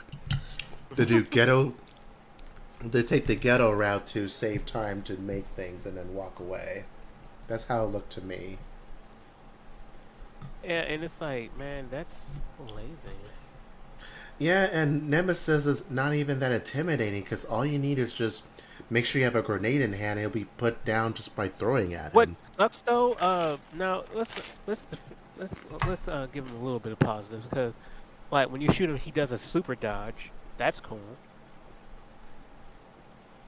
But he also dodges in the original one too. True. So at least they kept that. Oh yeah, that's cool. But I think he had too many tools.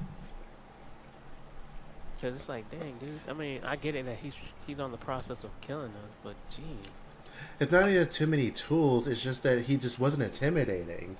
It's like That's it's like all you have to do is have an explosive barrel next to him, take him down. Grenade, take him down at one knee. In the original one, you have oh yeah, grenade launchers. He just shrugged. It's like I'm still coming for you. His weakness, I think, it was the ice rounds. and He can still okay, dodge those, but it hurts him the most. and then But he does some, and then Jill does some John McClane thing, which was odd. I'm like, okay. yeah, because in new Resident Evil, any girl with a tank top is suddenly tough for some reason. Yeah, Like tank Rubius. top girl. Yeah, Rubius has caught on to that. That the newest generation of games, they always have the girls in tank tops and jeans. And if you really pay attention, it's like, yeah, he's right. Tank tops and jeans. Yep, there's Laura Croft, and then there's Claire, and then they've been doing that with Jill too. Tank tops and jeans. That's the base. But yeah, is there anything else with three? I mean, you want to talk more about it? Oh, this is the one that started mercenary mode.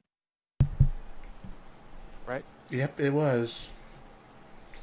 Yeah, You this could one was play as started. Mikhail, Carlos, and Nikolai. Yeah, this one started the whole mercenary thing. That's great. That's wonderful. Fantastic. Yeah, but it wasn't competitive. It's just that you play either of these three characters and score, get some points, and those points end up becoming cash. And that cash you could buy like you could buy the Gatling gun, the assault rifle, the rocket launcher, or the infinite ammo case. All right, So it didn't so get competitive until Resident Evil 4. oh, speaking of four, But we have to do this game though, Code which one? Veronica. Oh, that's right. Do the intro. And this is 6 months but after Resident Evil 2 and 3. Just so people will know. Here's what's interesting about this game. Code Veronica was originally for the GameCube. And then, because Capcom loves money, so it was like, oh, I thought it was for the can you make. Dreamcast. No, the Dreamcast, yeah, Dreamcast. Because they try to get people to buy their consoles, so that's what they try to do. But since hardly not a lot of people bought the Dreamcast, they went to PS2, and the PS2 pretty much made the game, not the GameCube, the Dreamcast irrelevant.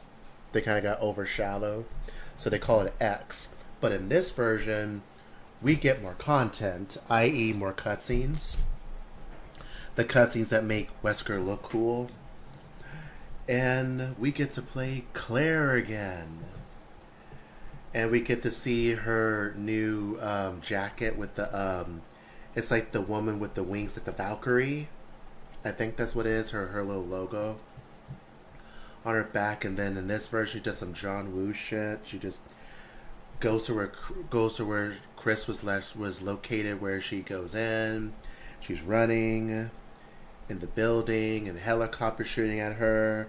Then she does that drop the gun and grab shit and shoot the barrel to explode, and then she gets captured, taken to Rikers Island, I believe. I think that's what it's called. Where it's a prison island.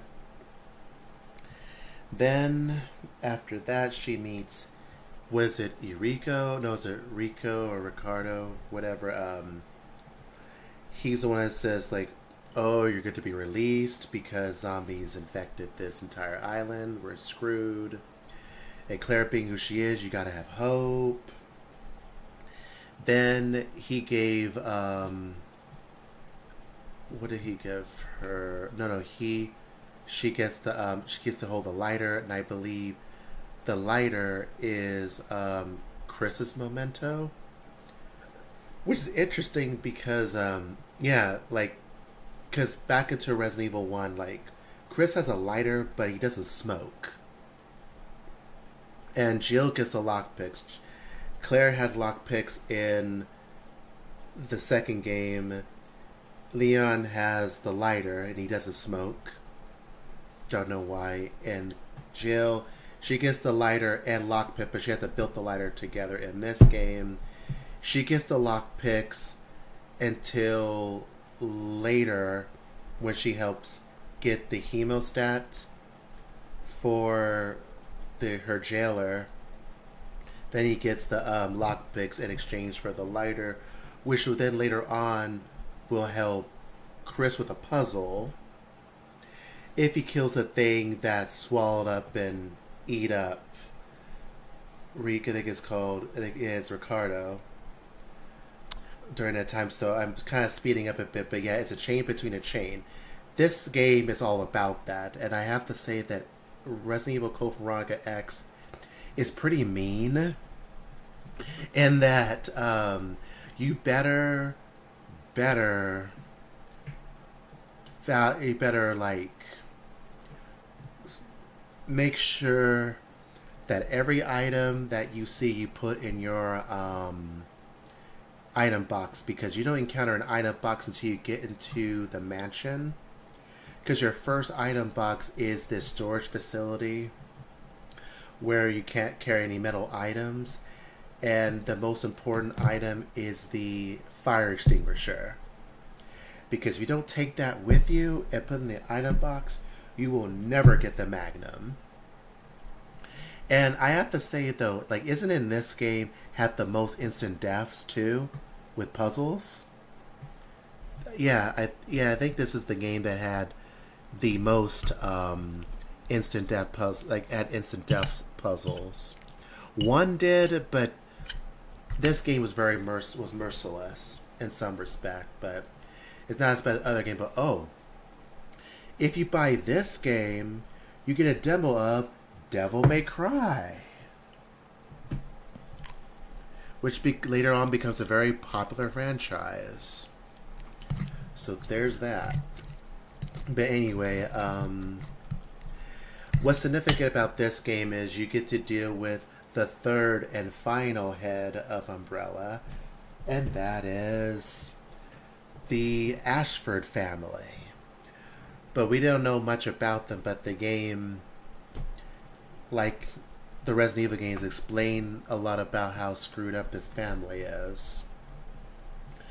The game, this game uses the same mechanics as Dino Crisis in terms of camera. The camera kind of just follows you, which I'm glad they did that because I like that mechanic, because Silent Hill actually introduced that before Dino Crisis.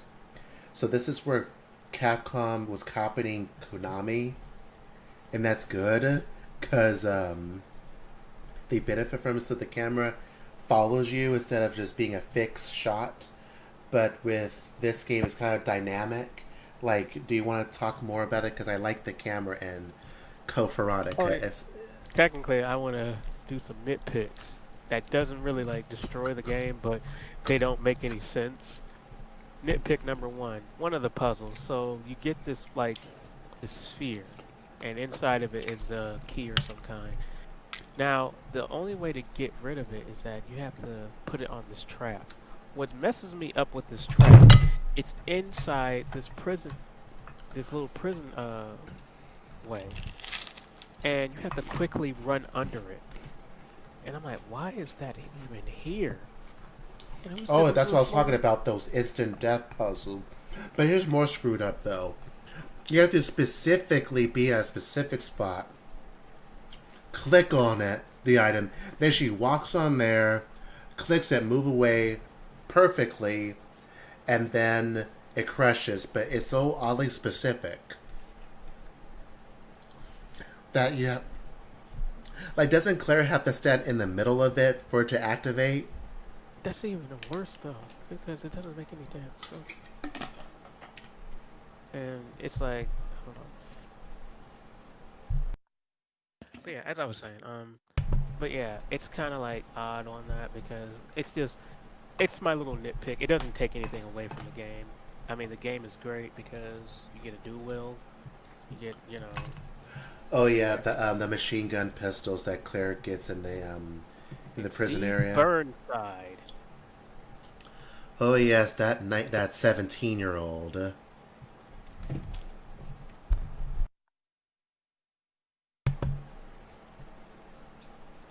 Yeah, both he and his dad were both on the island.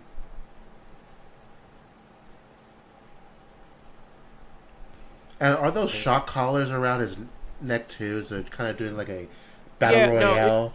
No, it's a prison thing. It's like if you leave this destination or something, you get shocked or something like that. Remember, you start on a prison. Well, I know that, but I thought they were shock collars. Yeah, probably. And did we ever find out what Steve did besides, his father being there? Well, if I remember correctly, that was his only family. That's sad. Well, it don't matter because we both know what happened to Steve in this game. I mean, so and sad. knowing them in a remake, they're gonna let us do it. I'm like, you guys are mean. Because you said that Cole Ryan was already mean. That's the only way to make it cruel. I'm like, oh, we gotta do it. This game is pretty because in this game, I think we get more cutscenes with Wesker, and it's also the first time we see Wesker after all these other games because we haven't seen him since then.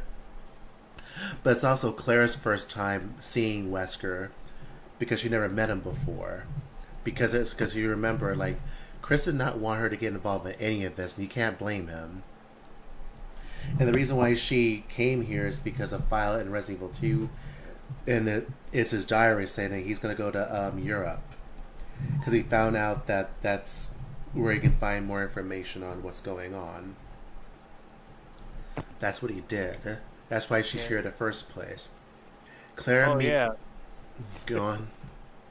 Well, we got to talk about your favorite part of what Claire was doing and what was her profession. What she really was there. Go ahead, I'm gonna let you go. Can you be more specific? Because I already said that she did the John Woo thing already.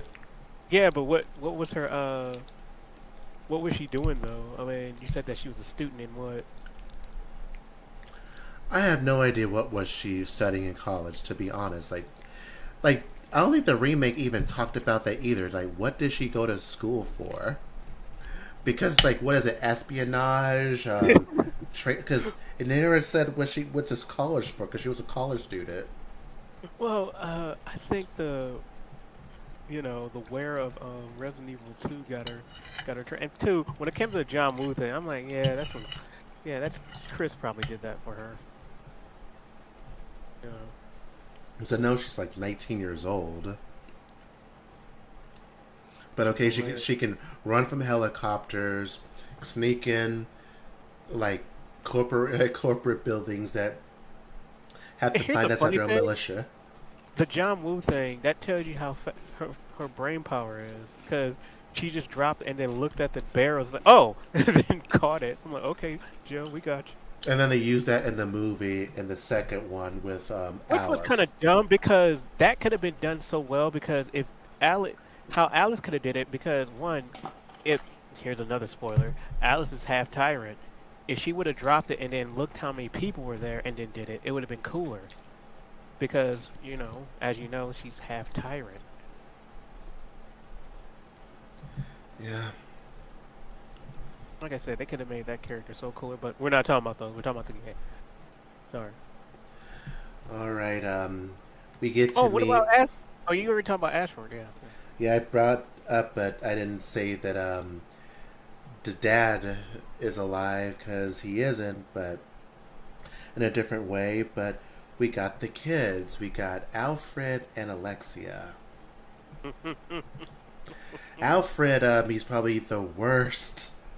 Like, he can't command anything. Like, he's in charge of the entire island, and he's screwed up already. He can't shoot either, and he has a sniper rifle.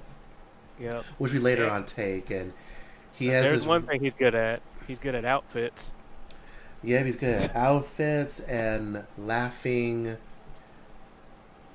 Like, how can you describe his laugh? Like, it's a terrible aristocratic laugh, or what? It'd be kind of hard to imitate it, but he is the least threatening character in the game. Like, it's like either you creep out by him or you laugh at him. But at first you thought, like, oh, there's two siblings, and you see images, and then suddenly, like, near the guest house, I think, it's like you hear these voices, and we get to the second time, it's like, oh, you see Alexia, then you shoot and you see, like, the wig is off, and then you see him again with the lipstick and makeup. It's like, okay, so he's impersonating his sister. And then Claire assumed that there maybe is no Alexia. Like, well, there is, but we just ignore the whole incestuous relationship he has with his sister, and that really creepy video of them tearing the dragonfly's wings off and leaving it to die with a bunch of ants going after it and then poor dragonfly can't fly away to save himself from it. Pretty messed up. But like in that game's obsessed with the dragonflies and the ants. That's a theme in that game. Um, what's interesting is that in this game, you do play two people again, but the way they handle it is a lot different. It's like part one is Claire from the island to Antarctica, because, and I'll explain a little bit about those transitions, and then something happens, and you play as Chris in the same island that Claire starts in, and then he goes to Antarctica for his sister. So in between there is that we get to see a tyrant in this game, Oh yeah. but only Claire deals with him. And let me just say this: that one plane scene still like makes my head hurt. Oh, I mean, where Where you you have to fight like, him? yeah, when you have to use a cargo to actually hit them off.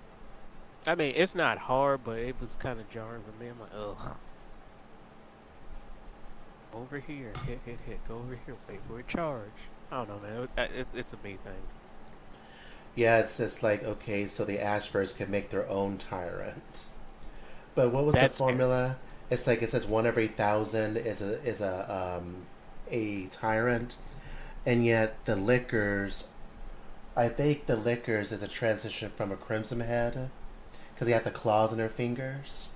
But when I look at the archives, they show images of a crimson head in Resident Evil 2 transforming into a liquor or like a proto liquor, and they had like a scene where you see that happen, but they removed it.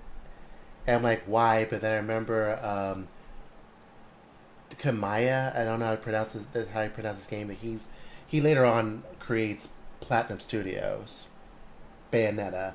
Like he didn't want Yeah. the game to be too scary. I actually want that cutout scene into that game because I want to see a Crimson Head transform into a liquor in front of my eyes. That would have been cool, Yeah. but they didn't do that. I had to bring that out there. Oh yeah, reason why we're not going to talk about liquors ever again because we don't see them again until Resident Evil 5 and the movie. By the way, sorry, we kind of skipped the liquors when it came to the other games. Let's just give them the full breakdown of liquors, or we can wait till 5 if you want.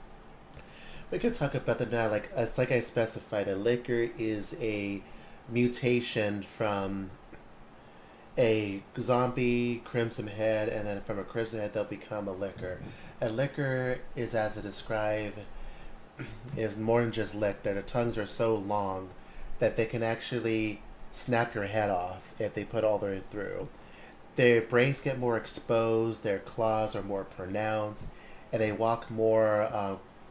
They're more quadriplegic, so they walk on hands and feet. They can even climb up walls because their claws are strong enough. But the thing they sacrifice is their sight. But in place of their sight, they have a strong sense of smell and taste. But they could also feel vibrations because their skin is so exposed, so they can feel sound. So that's why it's always best Now, to walk really, really slow so they can't hear you. If you run, they'll just go right to you. now here's the bad news, everyone. That sounds great how he sounds it, but it's like they don't really utilize that. I Not too mean, much. in the remake, they kind of did, but then they just ignored it, kind of. I do like the way they look in Resident Evil 2. Oh, of course. I do like that. And see, it's like how you see one walking on the wall. We're like, okay, we know the rules. Don't run. Got it. Oh yeah, I didn't bring up into the giant moth and the alligator, Yeah, but they changed that in the remake where it's just like to the left, to the right, to the left, I to the just right. said that. I Center. just said that. It's just I just brought that up. stupid. Where And and only Leon okay, deals with the alligator, not Claire too, which is weird. now going back to Code Veronica. Now Rubius I likes one thing. I'm eating too. I'm eating cheesecake. Well, good for you. Well, shit, you're the one who ate spaghetti, motherfucker. Well, too bad. Well, too bad. As You can't get none of my big ass. As Ness's mom from Earthbound says. Too But bad. was there interesting about Code Veronica? There's two type of hunters. There's which Chris deals with because this is like a golden rule for me. If I see a hunter, then Wesker is somewhere around. That's just something I notice with him. It's weird, but it's interesting. But But yeah, go ahead. see, a little too early. But yeah, like Claire deals with zombie dogs. She deals with a new type of enemy called the Bandersnatch, which is like these things that kind of look like what's the best way I could describe them? It's kind of hard, but they got one arm, but it's elastic, where it kind of like go Luffy. Like they can stretch out the arm and grab you, grab you, and attack you and do a lot of damage. But they have their own unique music to them. Then, oh yeah, she gets the crossbow in the game, but we get introduced to the explosive arrows. My, I have to say, in this game, I love the crossbow more in this game because you have normal arrows and explosive arrows. You technically get the same weapons, except you get the twin machine guns. You also get the assault rifle, which is pretty cool. And what else? Oh yeah, you get this interesting weapon near the end of the game where you have to use against the final boss of the game. But like you encounter an enemy that Chris will fight later on called what is it called? Is it just a sandworm? I guess. But Chris actually fights that thing. Like you just have to avoid it with Claire. Claire has to deal with the tyrant. She does it again on the plane, which is probably the most annoying fight of the game because after that, all the other fights are not as bad. I hated that fight with the tyrant on the plane. And I forgot to mention the one who able to pilot it happens to be the 17-year-old Steve, where we're forced to help him out. We're forced to help him out in the mansion when he took out those golden guns and refused to put them back. Then we had to help him again. We had to play as him, getting through the area where you get the grenade launcher. Then, yeah, there's just these scenes where you have to deal with him, but then his usefulness is, oh, I could pilot that plane. Like, okay, cool, but then we have to deal with this stupid tyrant where we have to damage him just enough to push this button to have this crate just slam up into him, but if you're too close, you'll get killed too. God, I hated that fight. And you kind of brought it up briefly too. That's probably the worst ones in the game. That game has a lot of instant death situations. After that, you fly to Antarctica. Then you deal with spiders, moths that can lay their eggs on their back, zombies, and Daddy Dearest, who they called Nosferatu. That fight could be really annoying if some rare chance that you get to use the newly acquired sniper rifle that shoot at his heart. Even though you think, oh, it has a scope, and I can aim at his heart, but nope, it has to be specific. If you get it to be specific, you get a cutscene where Claire says like a line. I don't remember what she said, but then the bullet goes right through his heart, and he dies instantly. However, that may or may not happen if you're not lucky, and he'll give you a poison that you cannot remove, just like Nemesis in the fight against with what Jill had with Nemesis and the clock tower, which doesn't exist in the remake. Where, because in that fight was pretty brutal because you're infected the entire battle, And once you're at the virus, you don't know what your health stat is. So you just have to periodically heal yourself when you take hits from Nemesis. But in this case is if Claire gets poisoned, she can't remove it. Because it's a special type of poison, and later on you play as Chris Redfield. You have to do this side quest where you have to find antidote to cure her, but if you don't have to worry about that, then you get to skip, what is it, 7 or 8 minutes of fighting it? And that's where the fire extinguisher becomes handy, because you better get that before you leave that island and in an item box, because in that facility in Antarctica, you can fill it up, put it back into the box, use it as Chris, distinguish the flames, even though you can go outside and get some snow and throw it on the freaking fire because it's too realistic, right? But anyway, you get rid of the fire, and then you get the Magnum. Chris gets the assault rifle, if I remember correctly. You don't do anything special to get it. You just have to push a button, and then the capsule just, goes back into his hole, and you can grab it. So there's that. He does with hunters.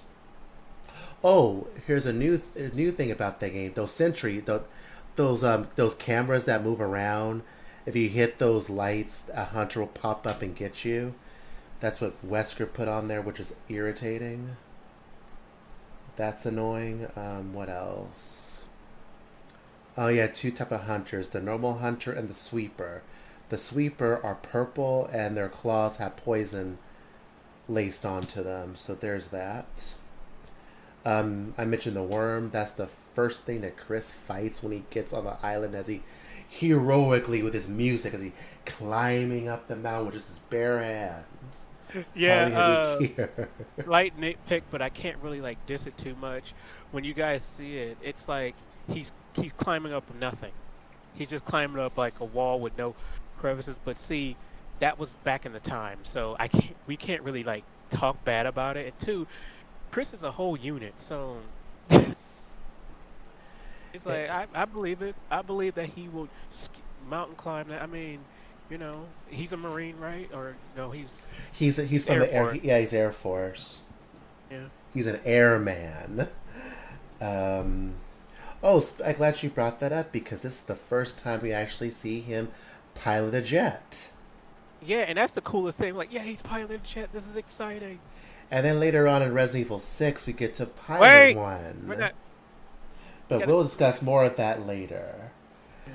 But we get to see him pilot a jet, which he'll use to go to Antarctica. He finds that because, of course, the Ashfords get spare jets because they're so rich. Mm-hmm. The one who took control of the Ashford estate, the third member that created Umbrella, is Alexander Ashford.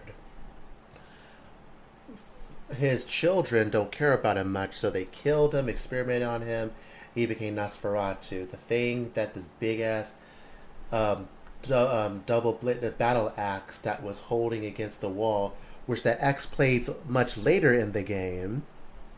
That's actually crazy, because I didn't know that was him. I'm like, oh, that's him.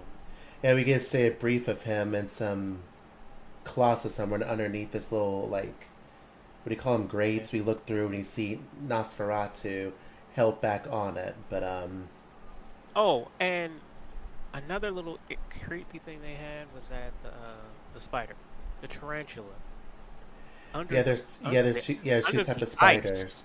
Yeah, there's 2 types of spiders. We deal with the spiders with Claire, but we play as Chris. An incident happens where Alexia wakes up after they defeat the father, and then somehow after that fall of all that destruction, Alfred survived barely but dies, but then Alexia wakes up and a tentacle comes out. Yeah, very tentacle. That big spider that we see with Claire, that's right under her, is freed as Chris. But here's the interesting thing: is we don't have to fight it. Well, we don't have to fight the it more all. interesting thing is that it wasn't. And see, if they remake it, they're gonna have to do some kind of mutatey thing to it, because in the original it was just a regular old spider under the ice. Oh no, it wasn't regular. It was a big ass spider. It was big then. It was big now. No, No, that I'm just was saying like what I mean is that it looked like a regular big ass spider, if you know what I mean. Like it's like, wait, so it's not ice kinda, it doesn't have frost attack.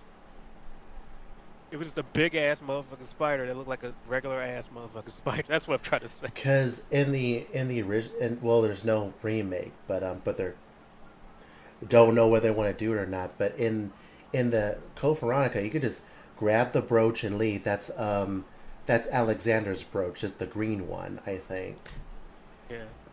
Like you don't even the spider. I thought you had to spider, but you don't. You just grab it and go, and never see it again, So yeah, which is that's the thing we interesting. appreciate is that you could just like, yeah, I don't want to mess with that, and see that will help a lot of arachnophobia. It's like you don't have to fight it, Same just goes grab with it this up. other boss with Chris as well, where Claire had to release it to get out of that one room, otherwise she get closed in. I forgot what the creature is called, that aqua thing that you Hmm. get to fight in the water that electrocutes the water and everything. You have to fight that either. You just have to. You'll take some shock damage, but it's totally worth it because it takes a lot of ammo to kill it. Where you have to go in the water, grab the emblem, and then get out of there quickly as possible because that emblem is what you need to open the doorway to get to the jet to get to Antarctica. But yeah, there are two bosses where you don't have to fight. Technically, the sandworm you don't have to fight either, but I want to get the lighter back because you needed to get the machine gun for Chris. He gets two type of assault guns. He gets the machine gun and the assault rifle. The assault rifle is pretty good against the hunters, if memory served me. Um, so in Antarctica, because for whatever reason, this is odd. Tell me what you think. Like, why did they recapture the mansion in Antarctica? Like, they some aspects, like the lion to make the tiger thing, where you have to put different eyes to get different. It's like why, like why they love Oswald Spencer's mansion so much that they want to replicate it in the manner. It was weird, but That's actually anyway, scary enough because if you really think it's like obsession, yeah, it's like, I guess it's just weird. But yeah, you or deal is with it so that let's make something familiar to them. Now, like I said, it could be a game thing or just a Capcom thing. Like, we don't want to do all and the baggage. then we see a a cutscene that's exclusive to X, which is a battle between Alexia and Wesker. Alexia is an interesting case where she kind of she they've created the T Veronica virus. She's a genius. Like I think she developed this since she was like 10 or 12 years old. Then she put the virus in herself to incubate it as she keeps growing up in this capsule.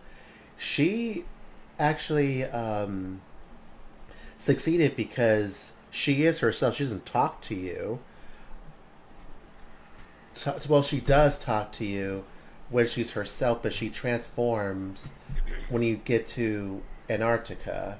So what's fascinating about her that she actually has full control of what she does because it's the first that we've seen where the antagonist is fully aware of what they're doing. So I'll give that to her. And she was able to give Wesker trouble, which was interesting because Wesker couldn't take her down. But a few magnum shots beg to differ with Chris. But anyway, but what's interesting about her is that she has like her blood ignites on fire, and if she touches you, she'll engulf you in fire. So that's instant kill. So don't let her get close to you. So she slits her wrist and throws her blood at you as a weapon because it's flammable. Kind of reminds me of Ellen Ripley in Resurrection because her blood was acidic as well, but it was still red, but it can burn, which is interesting. But yeah, there's that, and during all of that, you rescue Claire. You get separated. You play Claire again. You do that super puzzle you were just talking about with her.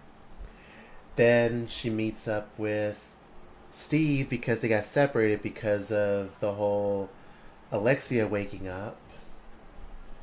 But then he infected him. He become the Hulk in some messed up way. He uses the axe that held their father, and you can't fight it. You have to run from him. You have to, because 2 swings of that axe will put you to danger. So 1, 2, 3, you're dead. So be careful of that. So you can't fight him. You have to run from him. Then the virus kills. Well, the virus didn't kill him. Alexia killed him because he wouldn't kill Claire. Then she's crying about it, which I can't say I blame her. And then you're back to Chris. You fight Alexia. You get her choker, which has one of the 3 items. Then you have to go where Alfred's body is to get his item to open up said door, because we love our keys. Then you deal with her again, but she mutates. But like before that, you find Claire's cell. It's like, oh, here's a file where it tells you that you use this weapon to deal with this virus. And what's the code? What's the code? Code for Veronica to, open up that final door.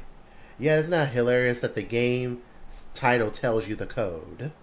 But yeah, there's that. You fight Alexia. Then she becomes the Fly in some way. The weapon that's on the wall, the linear cannon or rifle, use that against her. She explodes. We can't forget the Wesker thing again. He beats him up a bit. Then Claire helps him out. Stuff falls on Wesker. He does a maniacal laugh. We escape on the jet that he was on with his sister. And they're like, we're going to get, like, Umbrella's going to, we're going to get our revenge on them. But we never got it because the stock market took care of that somehow. That, and the fact of the matter that, by the way, let's give credit where credit's due when it comes to Chris. Chris is willing to actually go blow for blow with Wesker, even though he knows that. Did he do? Well, he's angry. I mean, he killed all of his friends. Yeah, that too. He's like, no, I don't care how many abilities you have. Yep. And so, should we stop here or just continue on? I mean, we breezed through that pretty quickly, but I can't think of anything else. It's just Code Veronica is an interesting game. Oh, we didn't even say I definitely recommend the original Resident Evil 3. Resident Evil 3 remake, no. Well, I no, don't say recommend that. Wait. Well, I'm gonna say this. Wait till it's cheap, like whoa cheap. Even if it's cheap, like it's just like why? It's so inferior. And what did you get from it? Oh, you get Resistance, which they advertise more than the actual game. Like why? And that game still got overwhelmingly negative because no one wanted it. Yeah, about that. So the story is that it's like Resistance was the first thing, and then they're like, oh yeah, we're making this game too. Resident Evil 3 remake. We're like, oh, that's great. And then we played it. We're like, wait, what is this? Then we played it, and we're like, where's the game at? You're like, yeah, whatever. Resistance. Resident, whatever the hell. And then 3 years later, we get this game. Well, when I said that, should we stop the stream for now? Oh, you want to stop? Well, I'm asking you. We're almost there. Why? Like, we got 4, or you want to make this be part 1? Like I Yeah, didn't. Oh, because when it comes to 4, I have a lot to say, and I want to hold off on that. all right then. Then we'll just stop this stream. This will be part one, and we'll do the next one either tomorrow or whenever. It will be soon. So get ready for part two, and we'll see you next time.